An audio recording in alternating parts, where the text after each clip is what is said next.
Good evening, my dear student. Myself Soumya Hegde. This is ಸಂಕಲ್ಪ learning solution. ಇವತ್ತು ನಾವು ಇಂಗಾಲ ಮತ್ತೆ ಅದರ ಸಂಯುಕ್ತಗಳ ಬಗ್ಗೆ ತಿಳ್ಕೊಳ್ತಾ ಹೋಗ್ತೀವಿ. ಇದು ಕಾನ್ಸೆಪ್ಟ್ ಬೇಸ್ಡ್ ಕ್ಲಾಸ್ ಆಗಿರೋದ್ರಿಂದ ನಾವು ತುಂಬಾ ಡೀಟೇಲ್ ಆಗಿ ಸ್ಟಡಿ ಮಾಡ್ಕೊಂಡು ಹೋಗ್ತೀವಿ. ಓಕೆ, ಸೊ ಇಂಗಾಲಗಳು ಅಂದ್ರೆ ಏನು, ಅದರ ಸಂಯುಕ್ತಗಳು ಯಾವ್ಯಾವ್ದು, ಇಂಗಾಲ ಜೊತೆಗೆ ಬಾಂಡಿಂಗ್ ಹೆಂಗಾಗುತ್ತೆ, ಬೇರೆ ಬೇರೆ ಸಂಯುಕ್ತಗಳು ಹೇಗೆ ವರ್ಕ್ ಆಗುತ್ತೆ, ಹೇಗೆ ಬಾಂಡಿಂಗ್ ಯಾಕೆ ಆಗ್ಬೇಕು, ಎಲ್ಲ ಮೂಲ ಧಾತುಗಳು ಯಾಕೆ ಒಂದು ಬಂಧವನ್ನ ಉಂಟು ಮಾಡ್ಕೊಳ್ಬೇಕು, ಇದೆಲ್ಲದ್ರ ಬಗ್ಗೆನೂ ನಾವು ಸ್ಟಡಿ ಮಾಡ್ತೀವಿ. Okay, so my dear students, carbon ಅಥವಾ ಇಂಗಾಲ ಎಲ್ಲರಿಗೂ ಗೊತ್ತಿರೋದು ಅಲ್ವಾ. ಸೊ ಕಾರ್ಬನ್ ಅಂದ್ರೆ ಯಾವುದು, ಇಂಗಾಲ ಅಲ್ವಾ. ಸೊ ಇದು ಪಿರಿಯಾಡಿಕ್ ಟೇಬಲ್ ಅಲ್ಲಿ ಅಟಾಮಿಕ್ ನಂಬರ್ ಅಣುಸಂಖ್ಯೆ ಎಷ್ಟು ಹೇಳಿದ್ರದು 6 ಅಲ್ವಾ. ಸೊ ಆರ್ಗ್ಯಾನಿಕ್ ಕೆಮಿಸ್ಟ್ರಿ ಅಂತಾನೆ ಒಂದು ಬ್ರಾಂಚ್ ಇದೆ, ಸಾವಯವ ಸಂಯುಕ್ತಗಳಿಗೆ ಅಂತ ಒಂದು ಬ್ರಾಂಚ್ ಇದೆ, ಅರ್ಥ ಆಯ್ತಾ. ಸೊ ಸಾವಯವ ಸಂಯುಕ್ತಗಳಿಗೆ ಅಂತಾನೆ ಒಂದು ಬ್ರಾಂಚ್ ಇದೆ ಅಂದ್ರೆ ಇದರ ಉಪಯೋಗ ಏನು ಅಂತ ನೋಡಿ. ಓಕೆ, ಸೊ ಇದರ ಉಪಯೋಗ ಎಷ್ಟು ಹೆಚ್ಚಿದೆ ಅಂದ್ರೆ ನಮ್ಮ ಕೆಮಿಸ್ಟ್ರಿಯಲ್ಲಿ, ರಾಸಾಯನಿಕ ಶಾಸ್ತ್ರದಲ್ಲಿ ಸಾವಯವ ಸಂಯುಕ್ತಗಳಿಗೆ ಅಂತಾನೆ ಒಂದು ವಿಭಾಗವನ್ನೇ ಮಾಡ್ಬಿಟ್ಟಿದೀವಿ. ಅಂದ್ರೆ ಇನ್ಆರ್ಗ್ಯಾನಿಕ್ ಕೆಮಿಸ್ಟ್ರಿ ಎಷ್ಟು ಇಂಪಾರ್ಟೆಂಟೋ ಆರ್ಗ್ಯಾನಿಕ್ ಕೆಮಿಸ್ಟ್ರಿನೂ ಅಷ್ಟೇ ಇಂಪಾರ್ಟೆಂಟ್. ಇಂಗಾಲ ಯಾಕೆ ಎಷ್ಟು ಸ್ಟ್ರಾಂಗ್ ಅಂದ್ರೆ, ಇಂಗಾಲ ಹೈಡ್ರೋಜನ್ ಜೊತೆ, ನೈಟ್ರೋಜನ್ ಜೊತೆ, ಅಥವಾ ಆಕ್ಸಿಜನ್, ನೈಟ್ರೋಜನ್, ಸಾರಜನಕ, ಆಮ್ಲಜನಕ ಇವೆಲ್ಲದರ ಜೊತೆಗೆ ತುಂಬಾ ಈಸಿಯಾಗಿ ಬಾಂಡ್ ಮಾಡ್ಕೊಳ್ಳುತ್ತೆ.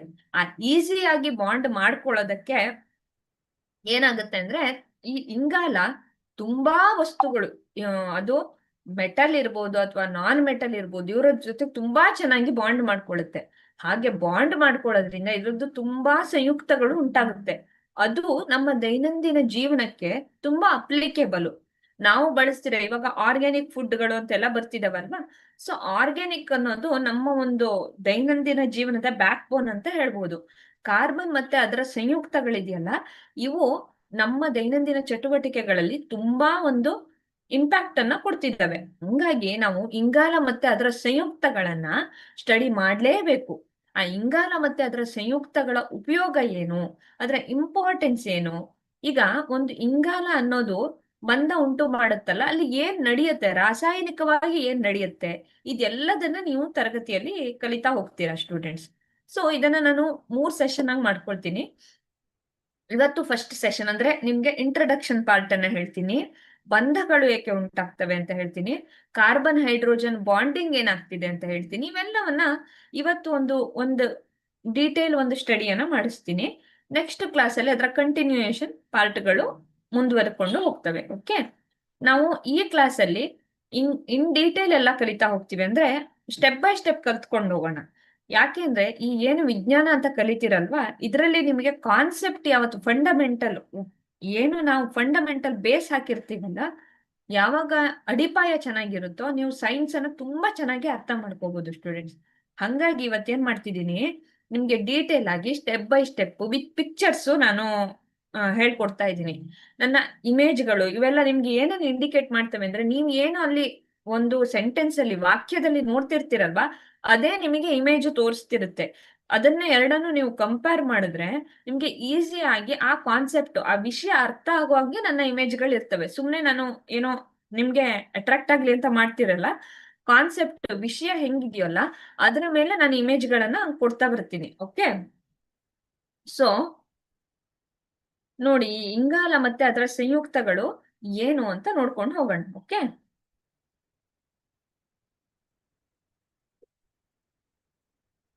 ಸರಿ, ಹಂಗಾದ್ರೆ ಸ್ಟಾರ್ಟ್ ಮಾಡೋಣ ಕ್ಲಾಸ್ ಅನ್ನ. ಓಕೆ, ಈ ಕೆಳಗೆ ನೀಡಲಾದ ಪಟ್ಟಿಯು ನಮ್ಮ ದೈನಂದಿನ ಜೀವನದಲ್ಲಿ ಇಂಗಾಲದ ಸಂಯುಕ್ತಗಳ ಮಹತ್ವವನ್ನ ತಿಳಿಸುತ್ತೆ. ಓಕೆ, ಇವಾಗ ಎಲ್ಲರದ್ದು ಏನಾಗಿದೆ, ಬ್ಯಾಲೆನ್ಸ್ಡ್ ಡಯಟ್ ಅಂತೆಲ್ಲ ಬರ್ತಿದೆ ಅಲ್ವಾ. ಸೊ ಆಹಾರದಲ್ಲಿ ಪಿಷ್ಟ, ಓಕೆ, ಕಾರ್ಬೋಹೈಡ್ರೇಟು, ಸಕ್ಕರೆ, ಶುಗರು, ಕೊಬ್ಬುಗಳು, ಪ್ರೋಟೀನು, ಜೀವಸತ್ವಗಳು ಅಲ್ವಾ, ಇವೆಲ್ಲದೂ ನಮ್ಮ ಆಹಾರದಲ್ಲಿ ಇನ್ಕ್ಲೂಡ್ ಆಗಿರ್ಬೇಕು ಅಂತ ನಾವು ನೋಡ್ತಾ ಹೋಗ್ತೀವಿ ಅಲ್ವಾ. ಸೊ ಈ ಆಹಾರಗಳು ಏನಿದೆಯಲ್ಲ, ಈ ಎಲ್ಲಾ ಆಹಾರಗಳು ಯಾವ್ದಾಗಿದಾವೆ ಹೇಳಿ, ಈ ಎಲ್ಲಾ ಆಹಾರಗಳು they are organic food. Organic food ಅಂದ್ರೆ ಏನು ಹೇಳಿ, ಕಾರ್ಬನ್ ಮತ್ತೆ ಹೈಡ್ರೋಜನ್ ನಿಂದ ಮಾಡಲ್ಪಟ್ಟಿರುವಂತವು, ಇಂಗಾಲ ಮತ್ತೆ ಹೈಡ್ರೋಜನ್ ನಿಂದ ಮಾಡಲ್ಪಟ್ಟಿರುವಂತವು. ಪಿಷ್ಟ ಇರ್ಬೋದು, ಸಕ್ಕರೆ ಅಂದ್ರೆ ಏನ್ ಹೇಳಿ, ಸುಕ್ರೋಸ್ ಇರ್ಬೋದು, ಗ್ಲೂಕೋಸ್ ಇರ್ಬೋದು, ಕೊಬ್ಬುಗಳಿರ್ಬೋದು, ಪ್ರೋಟೀನ್ಗಳಿರ್ಬೋದು, ಫ್ಯಾಟ್ ಅಲ್ವಾ. ಸೊ ನೋಡಿ, ನಮ್ಮ ಮೀಟ್ ಅಲ್ಲಿ ಇರ್ಬೋದು ಪ್ರೋಟೀನ್, ಬ್ರಾಕ್ಲಿ ಹೌದು ಅಲ್ವಾ. ನಾವು ಎನಿಮಲ್ ಮೀಟ್, ಮಾಂಸಾಹಾರದಲ್ಲಿ ಇರ್ಬೋದು. ವಿಟಮಿನ್ಸ್ ಹಣ್ಣುಗಳಲ್ಲಿ ಈಗ ಸಿ ವಿಟಮಿನ್ ಯಾವ್ದ್ರಲ್ಲಿದೆ ಹೇಳಿ, ಸಿಟ್ರಿಕ್ ಫ್ರೂಟ್ಸ್, ಆರೆಂಜ್ ಇರ್ಬೋದು, ಮೋಸಂಬಿ ಇರ್ಬೋದು, ಇವೆಲ್ಲ ಸಿ ವಿಟಮಿನ್ ಇದೆ. ಎ ವಿಟಮಿನ್ ಯಾವ್ದ್ರಲ್ಲಿದೆ, ಕ್ಯಾರೆಟ್ ಅಲ್ಲಿ ಇದೆ, ಆಪಲ್ ಅಲ್ಲಿ ಇದೆ ಅಲ್ವಾ. ಸೊ ಇವೆಲ್ಲ ಏನು, ಒಂದು ವಿಟಮಿನ್ ಅನ್ನ ಹೊಂದಿರುವಂತದ್ದು. ಇನ್ನು ನಾವು ತಿನ್ನುವಂತಹ ಆಹಾರ, ಕಾರ್ಬೋಹೈಡ್ರೇಟ್ಗಳು, ಇವೆಲ್ಲದರ ಬ್ಯಾಕ್ ಬೋನ್ ಯಾವುದು ಹೇಳಿ, ಇವು ಎಲ್ಲವೂ ಇಂಗಾಲದ ಸಂಯುಕ್ತಗಳೇ. ಸೊ ಇದನ್ನ ನೀವು ಓದ್ತಿರಲ್ಲ ಅದನ್ನ ಅಪ್ಲೈ ಮಾಡ್ಕೊಂಡು ಹೋಗ್ಬೇಕು ಸ್ಟೂಡೆಂಟ್ಸ್. ವಿಜ್ಞಾನ ಕಲಿಯೋದು ಅಂದ್ರೆ, ಈಗ ನಾವು ಯಾಕೆ ಅಂದ್ರೆ ವಿಜ್ಞಾನ ಕಷ್ಟ ಯಾಕೆ ಅಂದ್ರೆ, ನಮ್ಗೆ ಅಪ್ಲಿಕೇಶನ್ ಮಾಡೋದು ಗೊತ್ತಿಲ್ಲ, ಅದನ್ನ ಅನ್ವಯ ಎಲ್ಲಿ ಮಾಡ್ಕೊಳ್ಳೋದು ಅಂತಾನೆ ಗೊತ್ತಿಲ್ಲ. ಹಂಗಾಗಿ ನಮ್ಗೆ ಕಷ್ಟ ಆಗ್ತಿದೆ ಅಷ್ಟೇ. ಯಾವಾಗ ನೀವು ಅದನ್ನ ನಿಮ್ಮ ದೈನಂದಿನ ಜೀವನದಲ್ಲಿ ಅನ್ವಯ ಮಾಡ್ಕೊಂಡು ಹೋಗ್ತೀರಾ, ಅವಾಗ ನಿಮ್ಗದು ಈಸಿ. ಇನ್ನೊಂದು ಅಂದ್ರೆ ಇಂಧನಗಳು ಅಲ್ವಾ. ಕಲ್ಲಿದ್ದಲು ಹೌದು, ಪೆಟ್ರೋಲ್ ಹೌದು, ಡೀಸೆಲ್ ಹೌದು, ಆಲ್ಕೋಹಾಲ್ ಹೌದು. ಈ ಎಲ್ಲ ಇಂಧನಗಳು, ಈಗ ಮೀಥೇನ್ ಇರ್ಬೋದು, ಬ್ಯೂಟೇನ್ ಇರ್ಬೋದು, CNG ಗ್ಯಾಸಸ್ ಇರಬಹುದು, ನಾವು LPG ಗ್ಯಾಸ್ ಇರಬಹುದು, ಇವೆಲ್ಲವೂ ಯಾವುದರಿಂದ ಮಾಡಲ್ಪಟ್ಟಿದೆ ಹೇಳಿ, ಇಂಗಾಲದ ಸಂಯುಕ್ತಗಳಿಂದ ಮಾಡಲ್ಪಟ್ಟಿದೆ. ಅದು ಇಂಗಾಲದ ಬೇರೆ ಬೇರೆ ಉತ್ಪನ್ನಗಳು, ಉಪ ಉತ್ಪನ್ನಗಳಾಗಿದ್ದಾವೆ. ಹಂಗಾಗಿ ಈ ದೈನಂದಿನ ನಮ್ಮ ಜೀವನದಲ್ಲಿ ಏನ್ ಇಂಪಾರ್ಟೆಂಟ್ ಹೇಳಿ, ಈ ದೈನಂದಿನ ಜೀವನದಲ್ಲಿ ನಮಗೆ ಕಾರ್ಬನ್ ತುಂಬಾ ಇಂಪಾರ್ಟೆಂಟ್, ಇಂಗಾಲ ತುಂಬಾ ಇಂಪಾರ್ಟೆಂಟ್ ಆಗಿರುತ್ತೆ. ಓಕೆ, ಹಾಗಾಗಿ ಕಾರ್ಬನ್ ತುಂಬಾ ಇಂಪಾರ್ಟೆಂಟ್ ರೋಲ್ ಅನ್ನ ಪ್ಲೇ ಮಾಡುತ್ತೆ. ಓಕೆ, ಸೊ ತುಂಬಾ ಇಂಪಾರ್ಟೆಂಟ್ ರೋಲ್ ಅನ್ನ ಪ್ಲೇ ಮಾಡ್ತಾ ಇರುತ್ತೆ. ಮುಂದೆ ನೋಡೋಣ. ಈ ಕೆಳಗಿನಲ್ಲಿ ನೀಡಲಾದ, ಅಂದ್ರೆ ನಿಮಗೆ ಏನನ್ನು ಕೊಡ್ತಿದೀವಿ ಅಂದ್ರೆ ಯಾವ್ಯಾವ್ದ್ರಲ್ಲಿ ಕಾರ್ಬನ್ ಇದೆ ಅಂತ ನಿಮ್ಗೆ ಗೊತ್ತಾಗ್ಲಿ ಅಂತ. ಸೊ ಗೃಹೋಪಯೋಗಿ ವಸ್ತುಗಳಲ್ಲಿ ಕಾಗದ ಇರ್ಬೋದು, ಸಾಬೂನ್ ಇರ್ಬೋದು, ಕಾಸ್ಮೆಟಿಕ್ ಇರ್ಬೋದು, ಪೇಂಟ್ಸ್ ಇರ್ಬೋದು, ಸೌಂದರ್ಯವರ್ಧಕಗಳು, ಎಣ್ಣೆಗಳು, ಬಣ್ಣಗಳು, ಓಕೆ, ಜವಳಿ ಬಟ್ಟೆಗಳು ಅಂದ್ರೆ ಹತ್ತಿ, ಉಣ್ಣೆ, ರೇಷ್ಮೆ, ಲೆನಿನ್ನು, ರೇಯಾನು ಅಲ್ವಾ, ಸಿಂಥೆಟಿಕ್ ಫೈಬರ್ಸ್ ಎಲ್ಲ ನೋಡಿರ್ತೀರ. ಅವೆಲ್ಲವೂ ಏನು, ಎಲ್ಲದೂ ಇಂಗಾಲದ ಸಂಯುಕ್ತಗಳೇ.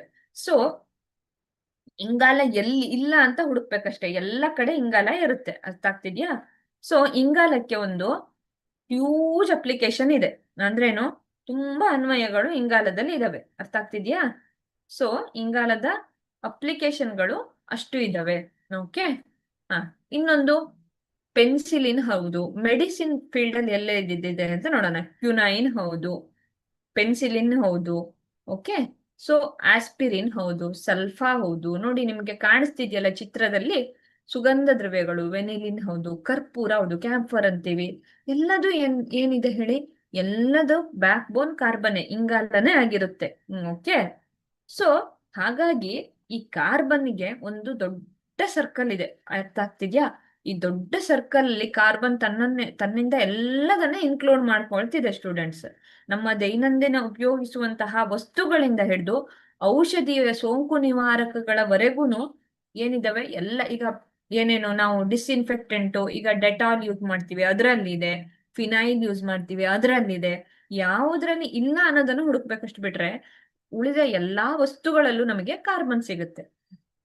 ಓಕೆ, ಸೊ ಹಾಗಾಗಿ ದೈನಂದಿನ ಜೀವನದಲ್ಲಿ ಇಷ್ಟು ಉಪಯೋಗ ಇರುವಂತಹ ಕಾರ್ಬನ್ನು ಯಾಕೆ ಅದನ್ನ ನಾವು ಸ್ಟಡಿ ಮಾಡ್ಬೇಕು ಅಂದ್ರೆ, ಇಷ್ಟು ನಮ್ಗೆ ಉಪಯೋಗ ಇರೋದಕ್ಕೆ ಅದು ಏನು, ಇದರ ಬಗ್ಗೆ ತಿಳ್ಕೊಳ್ಳೋಣ ಅಂತ ನಾವು ಸ್ಟಡಿ ಮಾಡ್ಕೊಂಡು ಹೋಗ್ತೀವಿ. ಓಕೆ, ನೆಕ್ಸ್ಟ್ ಇನ್ನು ನೋಡಿ, ಇಂಗಾಲದ ಸಂಯುಕ್ತಗಳು, ಸ್ಫೋಟಕಗಳು, ನೈಟ್ರೋಗ್ಲಿಸರಿನ್, ಡೈನಮೈಟು, ಪಿಕ್ರಿಕ್ ಆಮ್ಲ, TNT, ಬಣ್ಣಗಳು, ಇಂಡಿಗೋ, ಕಾಗೋ ಕೆಂಪು, ಮೆಲಕೈಟ್ ಹಸಿರು, ಯುದ್ಧದ ಅನಿಲಗಳು, ಸಾಸಿವೆ ಅನಿಲ, ಕ್ಲೋರೋಫ್ರಿಕ್ರಿನ್, ಲೆವಿಸೈಟ್, ಇವೆಲ್ಲದ್ರಲ್ಲೂ ಏನಿದಾವೆ ಹೇಳಿ, ಕಾರ್ಬನ್ ಇದೆ ಅಂತ. ಅರ್ಥ ಆಗ್ತಿದ್ಯಾ. ಸೊ ಇವೆಲ್ಲದ್ರಲ್ಲಿ ಕಾರ್ಬನ್ ನಮಗೆ ಕಾಣ ಸಿಗುತ್ತದೆ. ಅರ್ಥ ಆಗ್ತಿದ್ಯಾ. ಸೊ ಏನು, ಕಾರ್ಬನ್ನಿನ ಇವು ಅನ್ವಯಗಳು. ಓಕೆ,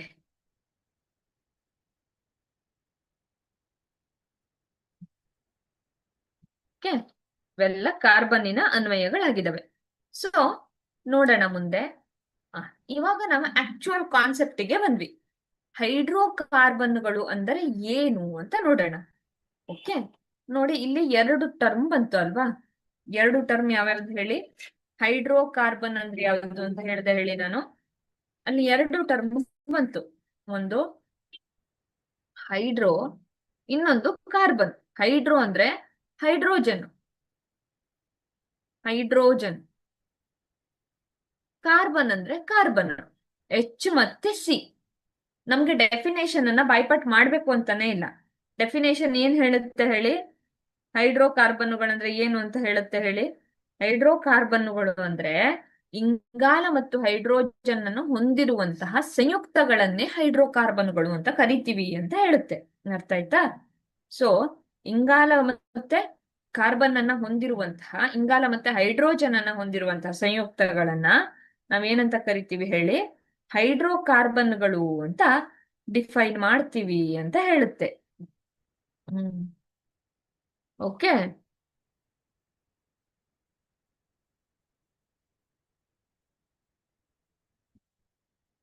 ಸೊ ಹೈಡ್ರೋಕಾರ್ಬನ್ಗಳು ಯಾವ್ಯಾವ್ದು ಇಲ್ಲಿ ನಮಗ್ ಕಾಣಿಸ್ತಿರೋದು? ಮೀಥೇನ್ ಇರ್ಬೋದು, ಈಥೇನ್ ಇರ್ಬೋದು, ಈಥೈನ್ ಇರ್ಬೋದು. ಇವೆಲ್ಲ ಹೈಡ್ರೋಕಾರ್ಬನ್ಗಳು ಅಂತ ಕರಿತೀವಿ ಇವುಗಳನ್ನೆಲ್ಲ. ಅರ್ಥ ಆಗ್ತಿದ್ಯಾ? ಸೊ ಇವೆಲ್ಲ ಹೈಡ್ರೋಕಾರ್ಬನ್ಗಳು. ಓಕೆ, ಹೈಡ್ರೋಕಾರ್ಬನ್ಗಳು ಅಂತ ಕನ್ಸಿಡರ್ ಮಾಡ್ತೀನಿ ನಾನು. ಸರಿನಾ? ಸೊ ಸಾವಯವ ಸಂಯುಕ್ತಗಳು ಅಂದ್ರೆ ಏನು? ಹೈಡ್ರೋಕಾರ್ಬನ್ಗಳು ಮತ್ತೆ ಹೈಡ್ರೋಕಾರ್ಬನ್ಗಳಿಂದ ಪಡೆದಂತಹ ಸಂಯುಕ್ತಗಳು. ಬರೀ ಹೈಡ್ರೋಕಾರ್ಬನ್ಗಳಲ್ಲ. ಹೈಡ್ರೋಕಾರ್ಬನ್ ಹೌದು, ಮೀಥೇನ್ ಹೌದು, ಈಥೇನ್ ಹೌದು, ಬ್ಯೂಟೇನ್ ಹೌದು, ಇವೆಲ್ಲ ಹೈಡ್ರೋಕಾರ್ಬನ್ಗಳಲ್ವಾ? ಸೊ ಇವೆಲ್ಲ ಹೈಡ್ರೋಕಾರ್ಬನ್ಗಳು. ಓಕೆ, ಯಾವುದು ಈ ಹೈಡ್ರೋಕಾರ್ಬನ್ಗಳಿಂದ ನಾವು ಆಪ್ಟೇನ್ ಮಾಡ್ಕೊಳ್ತೀವೋ, ಪಡ್ಕೊಳ್ತೀವೋ ಅಂತಹ ಸಂಯುಕ್ತಗಳನ್ನು ಏನಂತ ಕರಿತೀವಿ ನಾವು? ಸಾವಯವ ಸಂಯುಕ್ತಗಳು, ಇಲ್ಲ ಆರ್ಗ್ಯಾನಿಕ್ ಕಂಪೌಂಡ್ಸ್ ಅಂತ ಕನ್ಸಿಡರ್ ಮಾಡ್ತೀವಿ. ಓಕೆ, ನಮಗೆ ಕಾರ್ಬನ್ ಮತ್ತೆ ಅದರ ಕಂಪೌಂಡ್ ಗಳನ್ನ ತಿಳ್ಕೊಳ್ಬೇಕು ಅಂದ್ರೆ ನಾವು ಯಾವ ಮಾಡೆಲ್ ಅನ್ನ ಕನ್ಸಿಡರ್ ಮಾಡ್ತೀವಿ ಹೇಳಿ? ಬಾಲ್ ಅಂಡ್ ಸ್ಟಿಕ್ ಮಾಡೆಲ್ ಅನ್ನ ಕನ್ಸಿಡರ್ ಮಾಡ್ತಾ ಇರ್ತೀವಿ. ಯಾಕೆ ಬಾಲ್ ಅಂಡ್ ಸ್ಟಿಕ್ ಮಾಡೆಲ್ ಅನ್ನೇ ಕನ್ಸಿಡರ್ ಮಾಡ್ತೀವಿ ನಾವು ಅಂದ್ರೆ, ಬಾಲ್ ಅಂಡ್ ಸ್ಟಿಕ್ ಮಾಡೆಲ್ ನಮಗೆ ತುಂಬಾ ಉಪಯೋಗ ಕೊಡುತ್ತೆ. ಅಂದ್ರೆ ಈ ಕಾರ್ಬನ್ ಮತ್ತೆ ಇದರ ಬಾಂಡಿಂಗ್ ಇದೆಯಲ್ಲ, ಹೈಡ್ರೋಜನ್ ಬಾಂಡಿಂಗ್ ಇದೆಯಲ್ಲ, ಅದನ್ನ ತುಂಬಾ ನೀಟಾಗಿ ಎಕ್ಸ್ಪ್ಲೇನ್ ಮಾಡಬಹುದು. ಓಕೆ, ಈ ಸ್ಟಿಕ್ ಇದೆಯಲ್ಲ ಇದು ಬಾಂಡ್ ಅಂತ, ಅಲ್ಲಿ ಆ ಕಡೆ ಈ ಕಡೆ ಇರುವಂತಹ ಬಾಲ್ಗಳಿದೆಯಲ್ಲ ಇವು ಕಾರ್ಬನ್ ಮತ್ತೆ ಹೈಡ್ರೋಜನ್ಗಳು ಅಂತ ಕನ್ಸಿಡರ್ ಮಾಡ್ತೀವಿ. ನೀವು ನಿಮ್ಮ ತರಗತಿಗಳಲ್ಲಿ ನೋಡಿರ್ತೀರಾ. ಓಕೆ, ಯಾಕೆ ಹೇಳ್ಕೊಂಡೆ ಅಂದ್ರೆ ನೆಕ್ಸ್ಟ್ ನಾನು ಅದನ್ನ ಎಕ್ಸ್ಪ್ಲೇನ್ ಮಾಡುವಾಗ ನಿಮ್ಗೆ ಅರ್ಥ ಆಗ್ಲಿ ಅಂತ. ಓಕೆ, ಸೊ ಇಂಗಾಲ ಅಂದ್ರೆ ಸಿಂಪಲ್. ಹೈಡ್ರೋಕಾರ್ಬನ್ಗಳು ಅಂದ್ರೆ ಹೈಡ್ರೋಜನ್ ಮತ್ತೆ ಕಾರ್ಬನ್ಗಳಿಂದ ಮಾಡುವ ಸಂಯುಕ್ತಗಳು. ಸಾವಯವ ಸಂಯುಕ್ತ ಅಂದ್ರೆ ಹೈಡ್ರೋಕಾರ್ಬನ್ಗಳು ಮತ್ತು ಅದರಿಂದ ಪಡೆದಂತಹ ಸಂಯುಕ್ತಗಳು. ಈ ಎರಡನ್ನೇ ನಾವೇನಂತ ಕರಿತೀವಿ? ಹೈಡ್ರೋಕಾರ್ಬನ್ಗಳು ಅಂತ ಕನ್ಸಿಡರ್ ಮಾಡ್ತೀವಿ. ಅರ್ಥ ಆಗ್ತಿದ್ಯಾ? ಸೊ ಹೈಡ್ರೋಕಾರ್ಬನ್ಗಳು ಅಂತ ಕನ್ಸಿಡರ್ ಮಾಡ್ತೀವಿ. ಓಕೆ,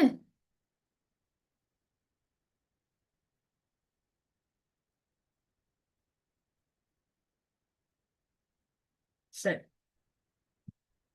ಮುಂದೆ ಹೋಗೋಣ.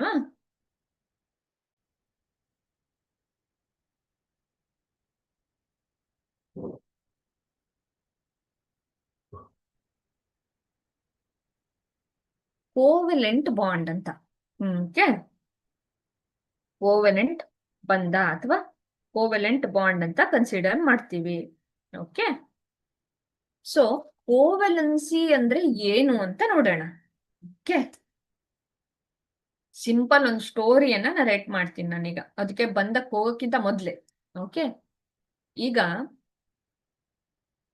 ಇದು ನಾನು ಅಂತ ಅಂದ್ಕೊಳ್ಳಿ, ಇದು ಮೇಡಮ್, ಇದು ನನ್ನ ಸ್ಟೂಡೆಂಟ್. ಓಕೆ, ಸಿಂಪಲ್ ಅವತ್ತೊಂದು ಹೇಳಿದ್ನಲ್ಲ ಸ್ಟೋರಿ, ಅದೇ ತರ. ಇಬ್ರು ಒಂದೇ ಬಸ್ಸಲ್ಲಿ ಹೋಗ್ತಿದೀವಿ ಅಂತ ಕನ್ಸಿಡರ್ ಮಾಡಿ. ಇಬ್ರು ಒಂದೇ ಬಸ್ಸಲ್ಲಿ ಟ್ರಾವೆಲ್ ಮಾಡ್ತಿದೀವಿ. ಓಕೆ, ಸೊ ನನಗೆ 10 ರೂಪಾಯಿ ಬೇಕು, ಇವರಿಗೂ 10 ರೂಪಾಯಿ ಬೇಕು, ಇಬ್ರಿಗೂ 10 ರೂಪಾಯಿ ಬೇಕು. ಓಕೆ, ಸೊ ನಮ್ಮಿಬ್ರ ಹತ್ರ ಏನಿದೆ ಹೇಳಿ? ಇಲ್ಲಿ ಮಧ್ಯ ಏನಿದೆ? ನಮ್ಮಿಬ್ರ ಮಧ್ಯೆ ಇಲ್ಲಿ ನನಗೆ 10.5 ಬೇಕು, ಇವರಿಗೂ 10.5 ಬೇಕು. ಬಟ್ ನನ್ನ ಹತ್ರನೂ 10 ರೂಪಾಯಿ ಇದೆ, ಇವ್ರ ಹತ್ರನೂ 10 ರೂಪಾಯಿ ಇದೆ ಅಂತ ಕನ್ಸಿಡರ್ ಮಾಡಿ. ಓಕೆ, ಅರ್ಥ ಆಗ್ತಿದ್ಯಾ? ನನ್ನ ಹತ್ರನೂ 10 ರೂಪಾಯಿ ಇದೆ, ಸ್ಟೂಡೆಂಟ್ ಹತ್ರ, ನಿಮ್ಮ ಹತ್ರನೂ 10 ರೂಪಾಯಿ ಇದೆ. ಇದನ್ನ ನೀವು ಅಂತ ಕನ್ಸಿಡರ್ ಮಾಡ್ಕೊಳ್ಳಿ. ಓಕೆ, ಸೊ ಇದನ್ನ ನೀವು ಅಂದ್ರೆ ಇದು ನಾನು, ಯಾರು? ಮೇಡಮ್, ಇದು ಸ್ಟೂಡೆಂಟ್, ಇಬ್ರಿದೀವಿ. ಸೊ ನನಗೂ 10.5 ರೂಪಾಯಿ ಬೇಕು, ನಿಮಗೂ 10.5 ರೂಪಾಯಿ ಬೇಕು. ಬಟ್ ನಾವು ಬಸ್ ಹತ್ಬಿಟ್ಟಿದೀವಿ. ಸೊ ಅಲ್ಲಿ ಯಾರಿದ್ದಾರೆ ಅಂತ ಅಂದ್ಕೊಳ್ಳಿ. ಇಲ್ಲಿ ಸಂಕಲ್ಪ ಇನ್ಸ್ಟಿಟ್ಯೂಷನ್ ಇದೆ ಅಂತ ಕನ್ಸಿಡರ್ ಮಾಡಿ. ಇದು ನಮ್ಮಿಬ್ರಿಗೆ 1 ರೂಪಾಯಿ ಕೊಡಕ್ ರೆಡಿ ಆಗತ್ತೆ. ಓಕೆ, ಸೊ 1 ರೂಪಾಯಿ ಕೊಟ್ರೆ ನಾವಿಬ್ರು ಏನ್ ಮಾಡ್ತೀವಿ? ಮೇಡಮ್ ಸ್ಟೂಡೆಂಟ್ಸ್ ಅಲ್ವಾ, ಏನ್ ಮಾಡ್ಕೊತೀವಿ ನಾವು? 1 ರೂಪಾಯಿ ನಾನು ಇಟ್ಕೊಂಡ್ಬಿಡ್ತೀನ? ಇಲ್ಲ. 1 ರೂಪಾಯಿ ನೀವು ಇಟ್ಕೊಂಡ್ಬಿಡ್ತೀರಾ? ಇಲ್ಲ. ಏನ್ ಮಾಡ್ತೀವಿ ಹೇಳಿ? 50 ಪೈಸೆ ನಾನು ಇಟ್ಕೊಂತೀನಿ, 50 ಪೈಸೆ ನೀವ್ ಇಟ್ಕೊಂತೀರಾ. ಸೊ ನಮ್ಮಿಬ್ರಿಗೂ ಸೇರಿ ಟಿಕೆಟಿನ ದುಡ್ಡು ಎಷ್ಟು ಹೇಳಿ? ನಮ್ಗೆ 21 ರೂಪಾಯಿ ಅಲ್ವಾ? ಸೊ ನಾವಿಬ್ರು ಸೇರಿ ಕಂಡಕ್ಟರ್ ಹತ್ರ ಏನ್ ಹೇಳ್ತೀವಿ? 2 ಟಿಕೆಟಿಗೆ 21 ರೂಪಾಯಿ ಅಂತ ತಗೊಳ್ತೀವಿ ಅಲ್ವಾ? ಸೊ ನಾವು ಶೇರ್ ಮಾಡ್ಕೊಳ್ತೀವಿ ಅಂತ ಅರ್ಥ. ಏನ್ ಮಾಡ್ತೀವಿ ನಾವು? ಶೇರ್ ಮಾಡ್ಕೊಳ್ತೀವಿ. ಓಕೆ, ಈಗ ಮೆಟಲ್ ಅನ್ನ ಕನ್ಸಿಡರ್ ಮಾಡಿ ನೀವು. ಓಕೆ, ಮೆಟಲ್ ಅನ್ನ ಕನ್ಸಿಡರ್ ಮಾಡಿದ್ರೆ ಈ ಮೆಟಲ್ಗಳಲ್ಲಿ ತುಂಬಾ ತರದ ಬಾಂಡ್ಗಳಾಗ್ತಾ ಇರ್ತವೆ. ಅರ್ಥ ಆಗ್ತಿದ್ಯಾ? ತುಂಬಾ ತರದ ಬಾಂಡ್ಗಳು ಆಗ್ತಾ ಇರ್ತವೆ. ಓಕೆ, ಸೊ ತುಂಬಾ ತರದ ಬಾಂಡ್ಗಳಾಗ್ತಾ ಇದ್ರೆ ತುಂಬಾ ತರದ ಬಾಂಡ್ಗಳು, ಒಂದು ಅಯಾನಿಕ್ ಬಾಂಡ್ ಆಗುತ್ತೆ ಅಲ್ವಾ? ಅಯಾನಿಕ್ ಬಂಧ ಆಗುತ್ತೆ, ಇನ್ನೊಂದು ಕೋವೆಲೆನ್ಸಿಯ ಬಂಧ ಆಗುತ್ತೆ, ಇನ್ನೊಂದು ಕೋಆರ್ಡಿನೇಷನ್ ಬಂಧ ಆಗುತ್ತೆ. ಹಿಂಗೆ ಈ ಕೆಮಿಕಲ್ ಗಳನ್ನ ತಗೊಂಡಾಗ ಅವು ಇಬ್ಬರ ಮಧ್ಯ ಬಾಂಡ್ಗಳು ಏನಾಗ್ತಿರ್ತವೆ ಹೇಳಿ? ಬೇರೆ ಬೇರೆ ತರದ ಬಾಂಡ್ಗಳು ಆಗ್ತಾ ಇರ್ತವೆ ಅಲ್ವಾ? ಯಾವ ಬಂಧಗಳು ಹೆಂಗಾಗುತ್ತೆ ಅಂತ ನೋಡೋಣ ಫಸ್ಟ್. ಈಗ ಅಯಾನಿಕ್ ಬಾಂಡ್, ಈಗ ಸೋಡಿಯಂ ಕ್ಲೋರೈಡಿನ ಕಥೆನ ಅವತ್ತು ಹೇಳಿದ್ದೆ ಅಲ್ವಾ? ನೆನ್ಪಿದ್ಯಾ? ಯಾವ್ದೋ ಒಂದು ತರಗತಿಲಿ ನಾನು ಹೇಳಿದೆ. ಸೋಡಿಯಂ ನನ್ನ ಹತ್ರ 11 ರೂಪಾಯಿ ಇದೆ ಅಂದ್ಕೊಳ್ಳಿ. ಕ್ಲೋರಿನ್ ನಿಮ್ಮ ಹತ್ರ 17 ರೂಪಾಯಿ ಇದೆ. ನಿಮಗೆ ನಿಮ್ ಸ್ಟಾಪಿಗೆ ಇಳಿಯಕ್ 18 ರೂಪಾಯಿ ಬೇಕು. ಬಟ್ ನನ್ ಸ್ಟಾಪಿಗೆ ನಂಗೆ ಇಳ್ಕೊಳಕ್ 10 ರೂಪಾಯಿ ಸಾಕು. ಓಕೆ, ಅರ್ಥ ಆಗ್ತಿದ್ಯಾ? ಸೊ ಇಲ್ಲಿ ಏನ್ ಮಾಡ್ತೀನಿ ನಾನು? ಈ ಸೋಡಿಯಂ ನಾನು ಎಷ್ಟಂದ್ರೆ ನೀವು ನನ್ನ ಸ್ಟೂಡೆಂಟ್ ಅಲ್ವಾ, ನಾನೇನ್ ಮಾಡ್ತೀನಿ ಹೇಳಿ? 1 ರೂಪಾಯಿ ಕಂಪ್ಲೀಟ್ ಆಗಿ ನಿಮಗ್ ಕೊಡ್ತೀನಿ. ಅರ್ಥ ಆಗ್ತಿದ್ಯಾ? ಆ 1 ರೂಪಾಯಿ ಕಂಪ್ಲೀಟ್ ಆಗಿ ನಾನು ನಿಮ್ಗೆ ಡೊನೇಟ್ ಮಾಡ್ತಿದ್ದೀನಿ ಅಂದ್ರೆ ಏನಾಗ್ತಿದೆ ಅಂತ ಆಯ್ತು ಹೇಳಿ? ಕಂಪ್ಲೀಟ್ ಡೊನೇಷನ್ ಆಫ್ ಇಲೆಕ್ಟ್ರಾನ್ ಆಗ್ತಿದೆ ಅಂತ. ಅದನ್ನ ಅಯಾನಿಕ್ ಬಾಂಡ್ ಅಂತ ಕನ್ಸಿಡರ್ ಮಾಡ್ತೀವಿ. ಅದೇ ಇಲ್ಲಿ ನೋಡಿ, ಈಗ ನನಗೂ 10.5 ರೂಪಾಯಿ ಬೇಕು, ನಿಮ್ಗೂ 10.5 ರೂಪಾಯಿ ಬೇಕು, ಇಬ್ಬರ ಹತ್ರನೂ 10 ರೂಪಾಯಿ ಇದೆ. ಅವಾಗ ಏನ್ ಮಾಡ್ತೀವಿ ಹೇಳಿ? ಇಬ್ರು ಶೇರ್ ಮಾಡ್ತೀವಿ. ಇದನ್ನ ಕೋವೆಲೆನ್ಸಿಯ ಬಂಧ ಅಂತೀವಿ. ವೇಲೆನ್ಸಿಯಲ್ಲಿರುವಂತ ಇಲೆಕ್ಟ್ರಾನ್ ಅನ್ನ ಶೇರ್ ಮಾಡ್ಕೊಳ್ಳೋದು ಅಂತ ಅಷ್ಟೇ, ಮತ್ತೇನಲ್ಲ. ಕೋವೆಲೆನ್ಸಿ ಅಂದ್ರೆ ಅದೇ. ಕೋ ಅಂದ್ರೆ ಶೇರಿಂಗ್, ಕೋಆಪರೇಟಿವ್ ಸೊಸೈಟಿ ಅಲ್ವಾ? ಕೋಆಪರೇಟಿವ್ ಸಿಸ್ಟಮ್ ಅಂದ್ರೆ ಏನ್ ಹೇಳಿ? ಶೇರ್ ಮಾಡು ಅಂತ, ಇಬ್ರು ಶೇರ್ ಮಾಡ್ಕೋ ಅಂತ ಅರ್ಥ ಅಷ್ಟೇ. ಸೊ ಇಲ್ಲಿ ಏನ್ ಮಾಡ್ತೀವಿ ನಾವು?